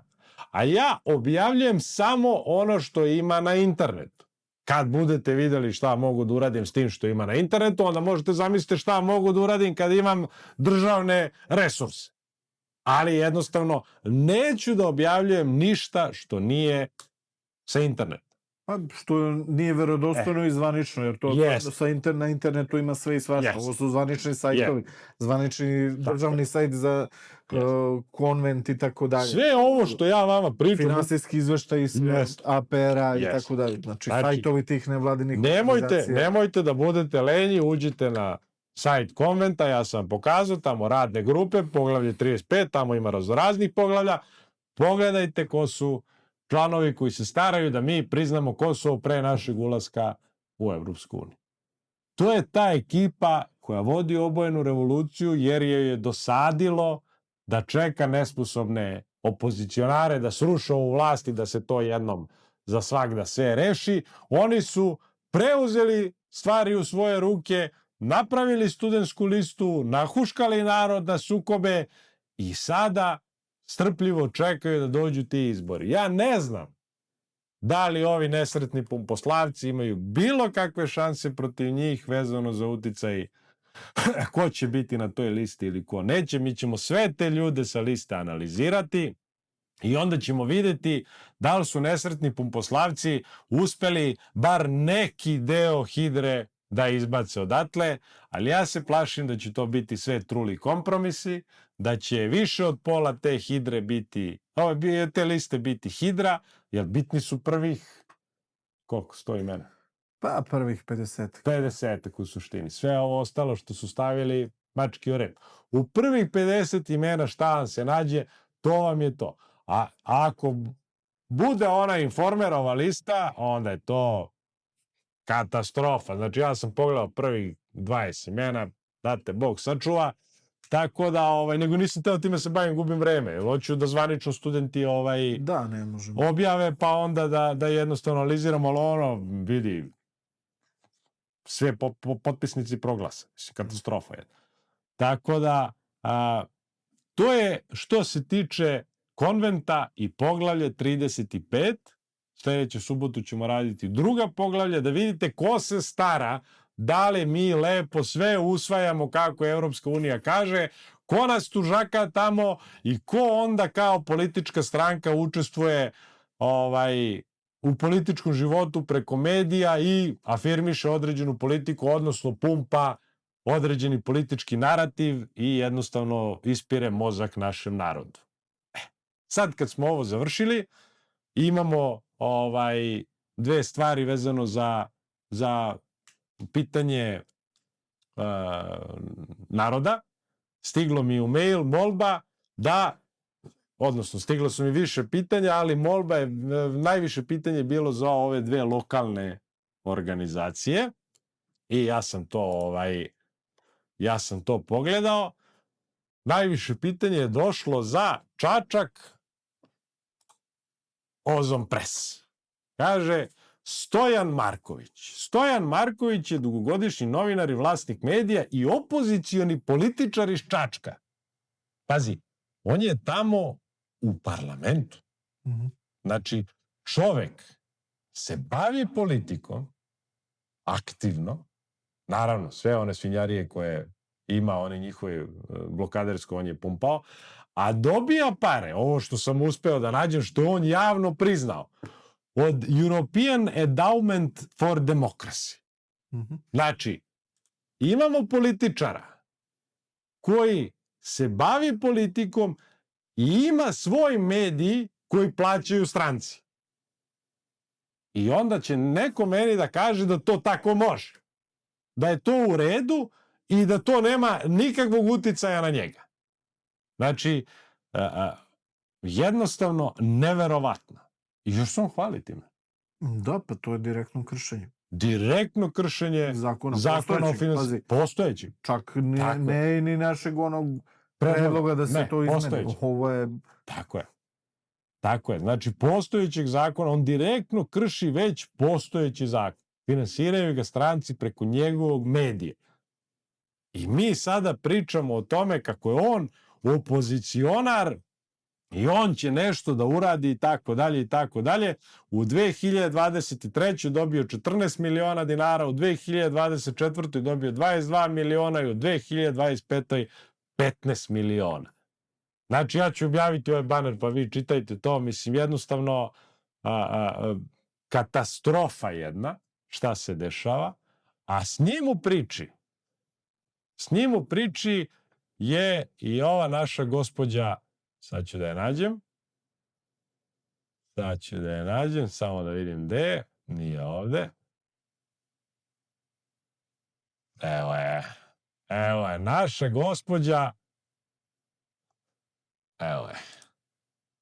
naša gospođa iz Rema. Zove se Mileva Malešić. Znači, ona je iz Prijepolja i ona ima onu Forum televiziju, a oni su svi zajedno povezani i rade. Pazi se ti ona. Znači, nju je BIRN obučavao o trošku Engleza. Donator joj je fondacija Trag, između ostalih. Zajednička debata sa Crtom i tako dalje, fondacija za otvoreno društvo, opet paneli, sve ostalo i ne znam ti nija šta. Znači, katastrofa jedna. Znači, ona, na primjer, i ovaj Ozon Pres, oni jednostavno tom zapadnom Srbijom žare i pale i mi ćemo se baviti njima posebno, samo ne možemo sada jer nemamo vremena. I imamo, na primjer, ovo nam je došlo puno pitanja vezano za In-medija. Znači, In-medija je, mislili su da će se slomiti 2022. godine, jer jednostavno nije bilo više para i onda fondacija Slavku Ćuruvija objavljuje konkurs za lokalne medije. Daj pare. I In-medija se javlja na taj konkurs i stižu prve pare. Pa onda kaže, na veliku radost naše male redakcije, In-medija je bila deo projekta Vratimo se na početak, parlament kao osnova vladavine prava koje je finansiran od Evropske unije. Evropska unija da pare. Viš ti kako to lepo zvuči. Tako je. Kao osnova Jeste, pa su oni u 2023. jedva skupili taj milion što im je trebalo da prežive, pa u 2024. 5 miliona, pa u 2025. 8 miliona. Izuzetno ohrabrujući lepa vest stiže krajem 2023. Naime, projekat In-medija podržao je European Endowment for Democracy. Opet ista priča. Kao Ozon Pres. Čime je osigurano dalje finansiranje naših medija, početkom 2024. In-medija se uključuje u projekat Nezavisnog društva novinara Vojvodine. Dinko Gruhonjić. 6. marta 2026. In-medija je prestupila asocijaciji nezavisnih elektronskih medija ANEM. Veran Matić. Znači, na čelu tog medija je Verica Maričić, novinarka i glavna i odgovorna urednica In-medija, članica Nezavisnog udruženja novinara Srbije, dobitnica novinarske nagrade za etiku i hrabrost Dušan Bogavac 2025. To oni sami sebi međusobno dodeljuju nagrade. I Miodrag Blečić, novinar i urednik In-medija, jedan od poverenika Nezavisnog društva novinara Vojvodine, Dinko Vortak. A oni, znači, jednostavno, ne znam više, gledaj, ne znam više šta da kažem, gde god da se okreneš, šta god da pipneš, oni su jednostavno svi povezani. I sada, isti ovi In-medija podržava celu onu priču tamo blokadersku, pravi, kako se zove, lažni narativ i tako dalje. Znači, ja ne znam šta da kažem. Deluje kao da su se oni nekako kasno uključili u priču. Da. Možda su bili ranije okej, pa su skapirali da ne mogu da dođu do fondova i prosto se prodali. Ne znam, nisam ih pratio nešto, pravo da ti kažem. Da. Čuo sam za njih, ali nisam ih pratio. Prosto kad pogledaš te momente tamo da su bili na ivici nekog opstanka i bankrota i onda sad odjednom kreću ta sredstva preko ovih Slavka Ćuruvije šema. Znači, to je klasična priča. Naravno, oni postaju blokaderi. Naravno, oni podržavaju celu onu svinjariju tamo koja se dešava i tako dalje. Znači, plasiraju lažne vesti i sve ono ostalo što ide. Ali ajde imamo ko je njima dao pare. Jeste zainteresovani, imamo ko je ta fondacija Slavko Ćuruvija koja je njih spasila od bankrota. To je sigurno jedna pristojna fondacija koja želi samo da profesionalno novinarstvo opstane. Nije ništa drugo. Ajmo da vidimo ko je ta fondacija Slavko Ćuruvija. Kaže, fondacija Slavko Ćuruvija. Inicijativu za osnivanje Slavko Ćuruvija fondacije pokrenuli su Jelena i Rade Ćuruvija, ćerka i sin Slavka Ćuruvije. Uz pomoć prijatelja iz nevladinog sektora Srbije i podršku fondacije braće Rockefeller iz Njujorka. Vidi, ovo piše na njihovom sajtu. Znači, nisam ja ovo istraživao. Ovo su oni napisali tamo o nama. Da im je Rockefeller pomogao da se osnuju i ostale nevladine organizacije u Srbiji. Ponosni su, to su njihove vrednosti. Ček, ima još, ček. Kaže, Slavko Ćuruvija fondacija unapređivanje novinarstva, slobode, tralalala i tako dalje. Donatori, naravno Rockefeller, naravno NED, naravno Smart Balkans, USAID, Kanada, EU za tebe, ovo ono. Na čelu, direktor i suvlasnik te fondacije je Vukosava Crnjanski Šabović. A ta Vukosava je izvršni direktor CRTE.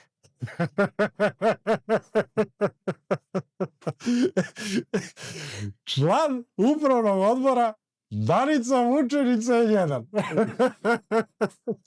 Član upravnog odbora Raša Nedeljko iz CRTE. I naravno Jelena Ćuruvija i Rade Ćuruvija, deca Slavka Ćuruvija. Pa, ja ne znam, evo, ako sam ja lud, vi meni recite. Znači, ne postoji mogućnost da ti nađeš nešto što je zdravo. Znači, gde god vidiš, ja sam sada primjer gledao ovo in medija, ga Slavko Ćuruvija, gleda kaj nismo obradili tu nevladinu organizaciju, nešto ne pojavljaju se toliko često, uvek tu nešto smrde, nekako odvratni su, ali jednostavno, znaš, ajde rekao da pogledam, kad sam video Vukosavu, Danicu i Rašu, mislim, katastrofa jedna. Katastrofa. I sad, o čemu mi dalje da pričamo? Znači, jednostavno, svi znate ko je CRTA, znači bez CRTE nema studentskog izlaska na izbore, ne znaju popune tu dokumentaciju, oni vrše obuku kontrolora i sve ostalo, oni finansiraju medije po lokalu u Srbiji, sve je njihovo, sve je hidra, nema studenata. I sad će meni neko da kaže da će pumposlavci nesretni da otmu to od hidre, njih tamo šaka jada koliko ih je ostala, i da će onda oni uspešno da vode ostatak kampanje i da sruže Vučić. A nemaju para, nemaju medije, nemaju ništa. U najboljem slučaju će to da pocepaju i da kažu ovo je hidra, mi smo ovde, glasajte za nas i šta im Bog da. Ali neće, nego će probati da napravi truli kompromis sa hidrom, jer kao da se dođe na vlast, pa će, znaš, oni njih da zajebu. To je ono što eto, baš pre ovog podcasta smo pričali ti i ja. Prosto tamo postoje neki ljudi koje, ajde kažem, uvažavam i cenim zbog svog intelektualnog doprinosa, zbog drugih nekih kvaliteta i da, eto, ajde, spomenuli smo i Jelenu Pavlović i Ratka Ristića, da oni ljudi ne kažu otvoreno o čemu se tu radi. Brate, ja ne mogu da shvatim da ti ćutiš na upliv ovakvih ljudi u tvoju organizaciju i ti s njima praviš kompromis. Oko čega? Oko čega ste se dogovorili? Da, šta, ne priznamo Kosovo danas nego sutra? Gde ste vi napravili taj kompromis? Oni se zalažu za nezavisno Kosovo, a vi se zalažete da mi vratimo Kosovo. I kako ste se sad vi tu dogovorili? Gde je sredina? Tu ih vozaju na ovu priču, još uvek nema programa, još uvek nema same te studentske liste. Znaš, oni se nadaju da će tu nešto kao biti, ali to je tako, da kažem, naivno, to je tako jasno da ne može ništa, da kažem, zdravo da bude, jer da je to bilo zdravo, to bi bilo predstavljeno odavno. Da. A krije se sve vreme zato što ti zli ljudi iz tog nevladinog sektora koji imaju te interese koji nisu interesi Srbije, nego interesi raznih Soroša, Rockefellera i zapadnih država, oni to guraju. Tako je. Oni to guraju. Naravno da ne mogu da oni otkriju, mi smo sad ti, ta ekipa i kao... Tako je. Nas studenti podržavaju, pa ne podržavaju vas studenti. Ali vidi onog trenutka... Vas takve i vašu agendu ne podržavaju studenti. Ali onog trenutka kad je... Ovi ljudi se nadaju da će tu nešto biti. Kako se nadate, dragi, dobri ljudi? Onog trenutka kad su na Inmediji dobili pare i napravili kombinaciju sa Dinkom i sa Anemom, tog trenutka su oni počeli da plasiraju lažne vesti, da podržavaju Ješića, da plasiraju svašta nešto što njemu treba i onaj ima tamo neki njihov mali su ove nevladine organizacije, nego pokret Građanin se zove. I Ješić sa svojim pokretom. I onog trenutka kad su uzeli pare, oni su počeli tu priču da pumpaju. Naravno, Ješić gde je napravio koaliciju sa Đilasom i svojima? Evropski pokret u Srbiji. Opet nevladina organizacija, Duško Lopandić. Znači, Duško Lopandić je i u poglavlju 35. Znači, i u Ponoševoj stranci. Ja se nekad toliko zapetljam. Oni se toliko prepliću, toliko raznih funkcija imaju. Ajde to oni da drže pod kontrolom, da sve bude kako treba. Jednostavno, ne znam šta bih rekao. Ne znam šta bih rekao. Kako će nesrećni pumposlavci da se otrgnu njima i kao nešto naprave svoju listu, a ne smeju da kažu ko ima tu upliv. Slušao si Ratka. Studenti su rekli da ima neko Ne znaju da li je to neki krovni plenum ili šta je. Brate. Vidi, ali kako da kažem, to je jedna politička nesnađenost. Mislim, ja njega apsolutno uvažavam kao profesora i generalno ovako sa stavovima koji je u prethodnom nekom periodu imao. Ne baš svim, sa nekima se i ne slažem, ali da toliko ne znaš o politici, da pristaneš da tajna organizacija tebe vozi 2 godine. Vidi, ali ja ne mogu da shvatim Ja razumem ove ljude koji nisu u politici, znači ti si u politici, znači član si, je li tako, ko on je kod Nestorovića bio ili kako. Znači, na neki način si, eto, politički malo više osvešćen od prosečnih ljudi, kako, brate, tebe vozaju 2 godine. Kako te vozaju? Kako te vozaju? Ili, ako si svestan da šta je iza, zašto ne kažeš otvoreno? Pomozi toj deci da se otrgnu od toga, pomozi toj deci da, ako žele da se distanciraju od tih agenata stranih i tih nevladinih organizacija, pomozi, reci kakva je realna situacija. Reci šta je realno. Ti si dao nagoveštaj onoga što i ti i studenti osjećate, da tu neko drugi odlučuje. Daj, reci, čoveče, zna se šta je. Brate, on je skupio hrabrosti da se suprotstavi vlastima, vezano za iskopavanje litijuma. Bio je glavni. Bio je jedan od glavnih, da. I sad nemaš hrabrosti da kažeš onako kako jeste, nego ga zavijaš u oblande. Pa znaš, meni su studenti rekli, ali ja sam pitao njih, pa vi to meni treba da kažete. Brate, reci lepo, Hidra je preuzela protest, deca ne znaju ništa, bre. Ne znaju ko pravi listu. Reci pošteno kao što su i mi rekli. Došli su nam studenti koji ne znaju ko pravi njihovu listu. Njima kao da je žao da povrede te studente i da se ne zamere tim studentima. Tako nekako ispada. Znate, ne možeš ti da... Ali činiš im medveđu uslugu tim što držiš u toj, da kažem, nekoj poziciji koja će se vrlo brzo razotkriti. Tako Znači, je. za mesec ili 2 meseca će se raspisati ti neki izbori i izaći će se sa tom nekom studentskom listom, pojavit će se ta neka lica i bit će veliko razočarenje. I onda ćete pitati ljudi, pa što bre niste rekli šta je ovo sve iza? Što niste rekli šta je ovo sve iza? Vidi. Nama ne veruju, pazi, tebi i meni ne veruju. Kao, jer ja kad sam taj kratak deo iz tog podcasta okačio, znaš, oni kažu, ne, nije on to rekao što ti kažeš, pa da, nije rekao tako eksplicitno, kako kažemo ti i ja i kako govorimo već 1.5 dana, jer smo svesni šta je to.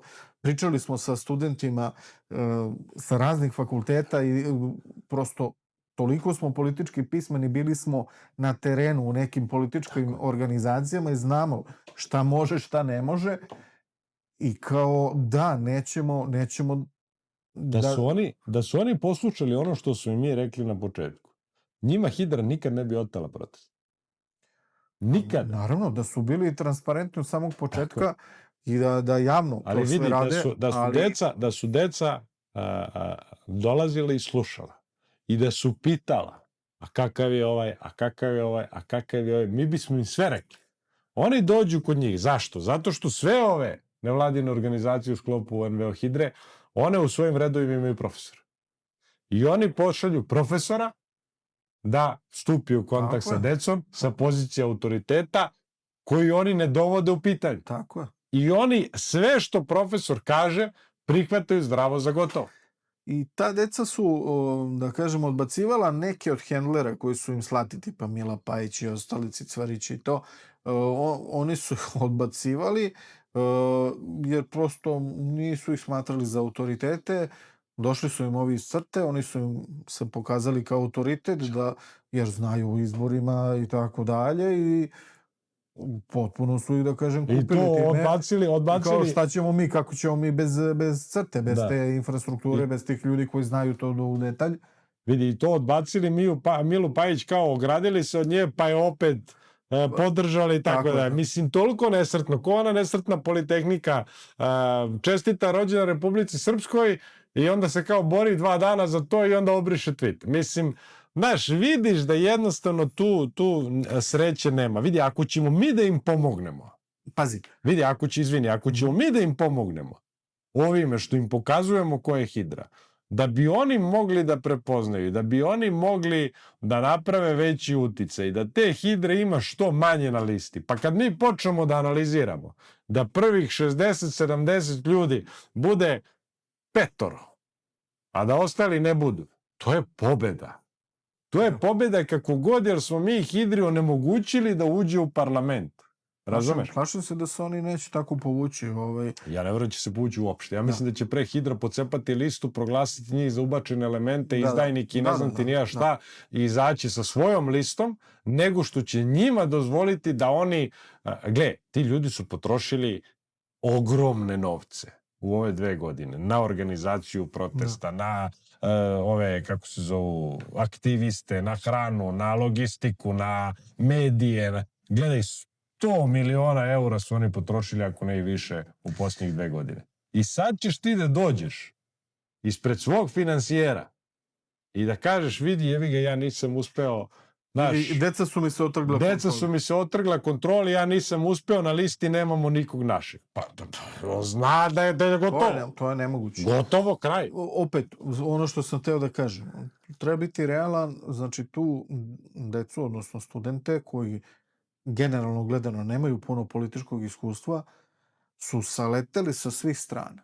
Znači, i nije bilo uopšte realno da ta deca mogu da se snađu u tom haosu. Ma ne. Jer oni nisu ni imali kao inicijalnu ideju da ulaze u političku borbu, da politički artikulišu te zahteve. Sećaš se koliko su bili izričiti da se ne bave politikom, da oni samo insistiraju da institucije rade svoj posao, a institucije od kojih oni očekuju da rade svoj posao su deo Hidre. Koliko je to tužno? Vidi, koliko je to... Strašno je, brate. Koliko je, ali gledaj, ja razumem njih, oni te stvari ne znaju i oni ne treba da ih znaju. Gledaj, krivi smo mi. Da. Ja ti kažem, krivi smo mi koji smo pre svega dozvolili da se onaj trulež iz opozicije profiliše tako da su oni jedina alternativa ovoj vlasti, a da mi nismo uspeli da napravimo ni jednu jedinu čestitu organizaciju koju oni neće uništiti. I jednostavno prepustili smo kompletnu političku scenu Hidri i njenim predstavnicima i normalno je da su oni zgrabili studente. Mi smo satanizovali njihove predstavnike u opoziciji. Mi smo to radili 10 godina paralelno sa kritikom vlašću. I oni su znali da od njih treba da se sačuvaju. Zato što su čitali sve ono što smo mi pisali. Ali oni nisu znali ko stoji iza toga, taj je ušao kao Deda Mraz sa poklonima i jednostavno ćao. Tako je, nismo se mi, vidi, ni mi nismo bili svesni kako je sve aktivirano, ko je sve aktiviran u smislu tih nevladinih organizacija. Mi jesmo pisali studentima, ja lično, a i ti, znam, pisao si, ali baš kilometarske tvitove sa objašnjenjem kako politička borba mora da se artikuliše, kako mora se formira politička organizacija, zašto su ti potrebni lokalni odbori, zašto su ti potrebni resorni odbori, zašto ti je potreban plan i program, kakve ljude zapravo treba da stavljaš na izbornu listu da ti budu narodni poslanici.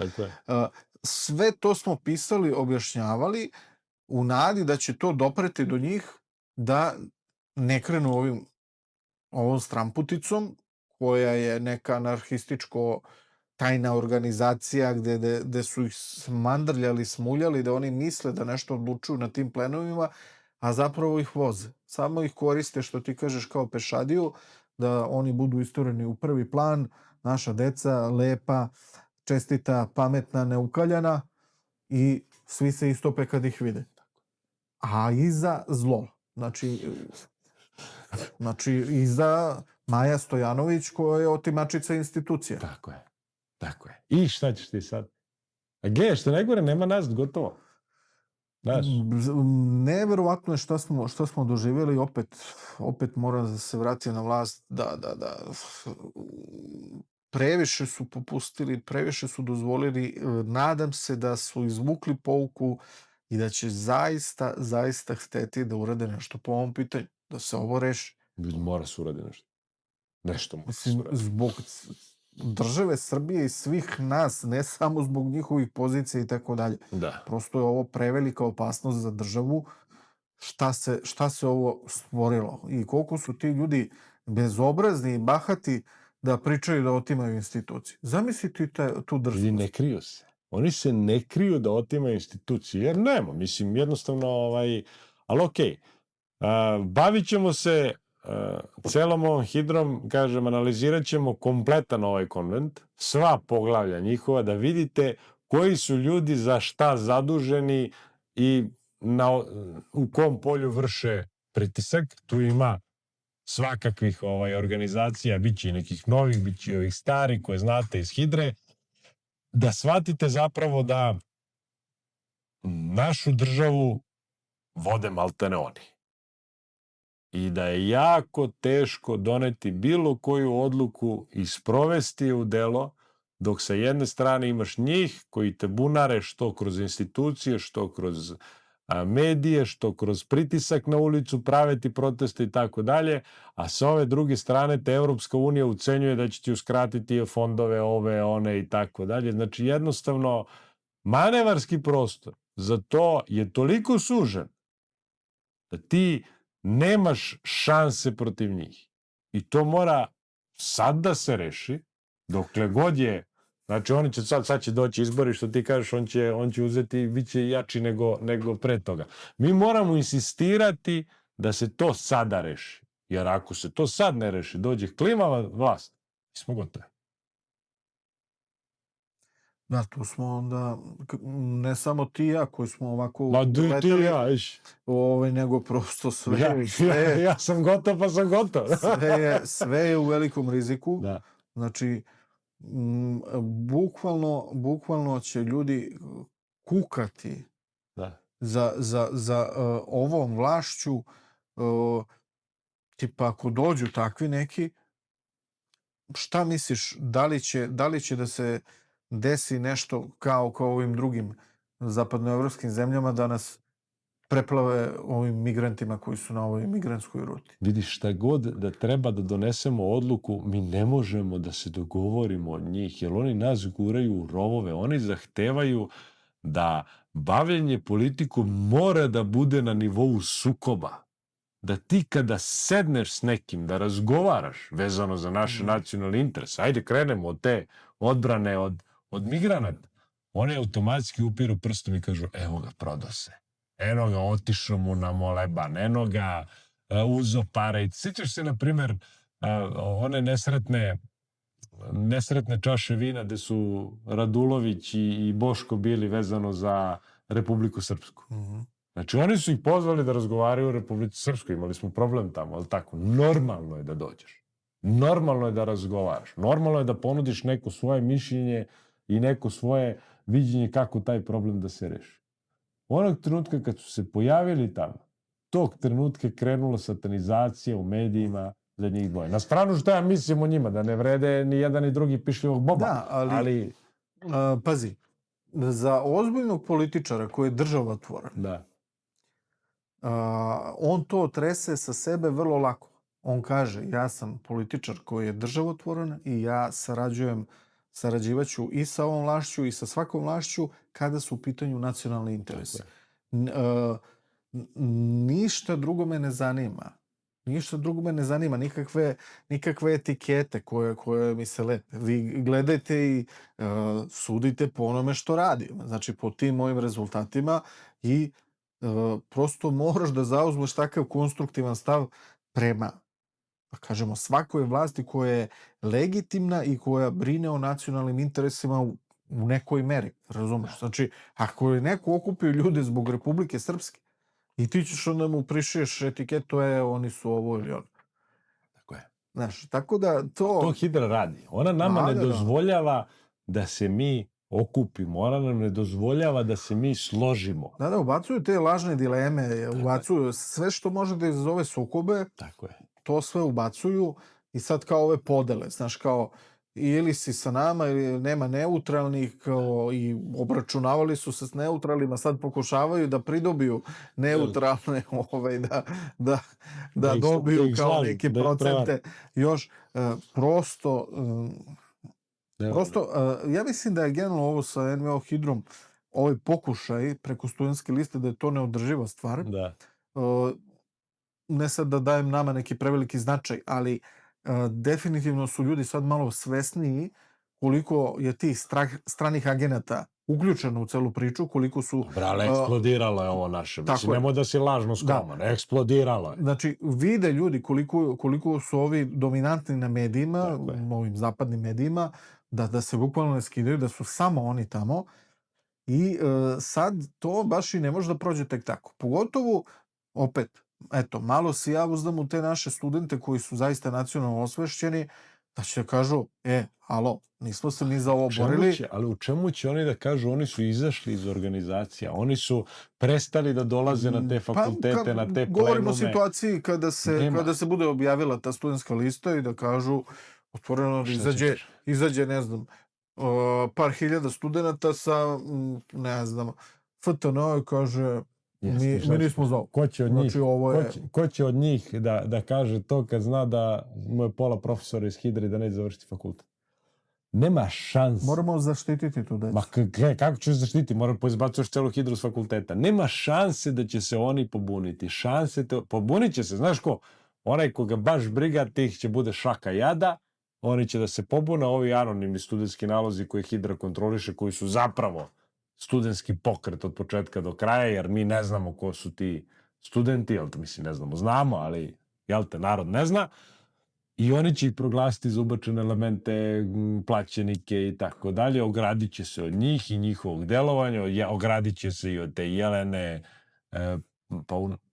Pavlović, tako je, i svih ovih ostalih koji se budu tome usprotivili, kao što su već počeli da je satanizuju u medijima, upravo zbog toga što je bila govornik na protestu, ali obrati pažnju ko je satanizuje. Pavle Grbović, Zeleno-levi front, sve nevladine organizacije, mediji i tako dalje. Znači, svi članovi Hidre satanizuju njeno pojavljivanje kao govornika. Satanizuju. Da. Znači, oni ne dozvoljavaju da bilo koga oni ne kontrolišu, uđu u priču, ali oni odgovaraju svojim finansijerima za tu listu. Ma da, još plus je, znaš, montiraju tamo kao ona je tapšačica Vučiću, a žena u tom momentu bila advokatica, zastupala ove ljude koji su imali kredite indeksirano švajcarskim francima i naravno isekli su deo te priče koji je bio na ulici gde je otprilike postignut neki dogovor da Vučić ih primi i da porazgovara sa njima i tako dalje. Znači, i to se na kraju dobro rešilo. Dobro, vlast je prihvatila to. Tako je, znači najveće, eto, prosto zasluge za to rešavanje ima ona jer je bila uporna i vlast koja je prihvatila da to reši na način da ne štiti toliko interese. Ali vidi, to je ono što ja tebi pričam. Mi ne možemo da vodimo politiku iz rovova. Ona je otišla kod Vučića, generalno, kod vlasti. I rekla, mi imamo problem, taj. Rešenje za problem je taj. Molim vas, usvojite naše rešenje. I oni su rekli, ok, dajte da pogledamo, napravili nešto što nije bilo to, ona rekla ne valja, treba ovako, oni rekli ok, ispravili i mi rešili problem našem narodu. To je opoziciona politika. Pazi, ona u tom trenutku nije bila ni u jednoj stranci. Nema veze, ali pričamo o načinu na koji treba se vodi opoziciona politika. Tako je, znači kao što je ona to tako rešila, tako smo mi pokušali sa ovim predlogom izmene zakona o finansiranju političkih aktivnosti, eto, kao neko ko je sa strane, da probamo da damo neku sugestiju zbog ozbiljnosti situacije. Ok, nije sad prošlo, videli smo neke, da kažemo, reakcije baš od ovih ljudi iz SNS-a koji su to primili k znanju, podržali, najavili da će se time baviti u nekoj budućnosti. Jer prosto prevelika opasnost za sve. I eto, to je ono što mogu da kažem kao neki zaključak nakon svih ovih analiza, svih ovih nevladinih organizacija koje se predstavio, ljudi koji tu učestvuju, finansijera, njihovog uticaja, gde opet smo samo zagrebali po površini šta su oni radili. Ništa. Samo smo zagrebali po površini. Ništa, mi ih i dalje predstavljamo. Mi još nismo počeli da analiziramo šta su oni radili, nego da pokušamo da vam predstavimo celu hidru, da možete da ih prepoznate ako se nađu na listi, a da nesretni poslavci mogu da se bore da oni ne dođu na listu. Jer mi malo pomažemo i njima, ne daj Bože, da oni malo ostvare tu veći upliv. Ne znam kako ćemo mi njima da pomognemo, njima ne može da ne lajem sad, ali jednostavno eto. Znači, našem interesu je, u državnom interesu takođe, da oni imaju što manji uticaj. Da li je to u interesu vlasti? Jeste. Da li je to u interesu prave opozicije? Jeste. Da li je to u interesu države i naroda? Jeste. To je naš zajednički interes i mi zajedno moramo da se borimo protiv toga i samo hoću da pohvalim tiktokere, twitteraše i ljude sa Facebooka koji su se masovno uključili, ljude sa YouTubea koji su se masovno uključili u ovu celu priču. Mi ćemo na kraju pobediti, jer onog trenutka kad ih mi sve pokažemo javnosti, kad narod shvati ko su zapravo oni i način na koji oni operišu, prosto neće moći to više da rade. Ljudi će početi da prepoznaju po medijima gde se oni pojavljaju, šta rade i tako dalje i cela priča će se srušiti samo od sebe, jer taj uticaj prosto mora da bude, uslovno rečeno, nevidljiv. Naravno, Maja iz građanske inicijative je dripac kao što jeste, pa ona to javno priznaje, ali to je takva žena i sad zamisli da ona ima uticaj, na primjer, na ministra ili bilo koga drugog, to bi takva katastrofa jedna bila. Tako da, eto, valja nam se boriti i valja nam pobediti u ovoj priči i na kraju ćemo pobediti sigurno. I ja bih se time završio. Hvala vam na pažnji, nadam se da je bilo zanimljivo i poučno. Vidimo se u utorak u 9 malo da pričamo, a vidimo se u sledeću subotu sa novim materijalima i novim poglavljima. Budite mi pozdravljeni, prijatno i laku noć. Laku noć.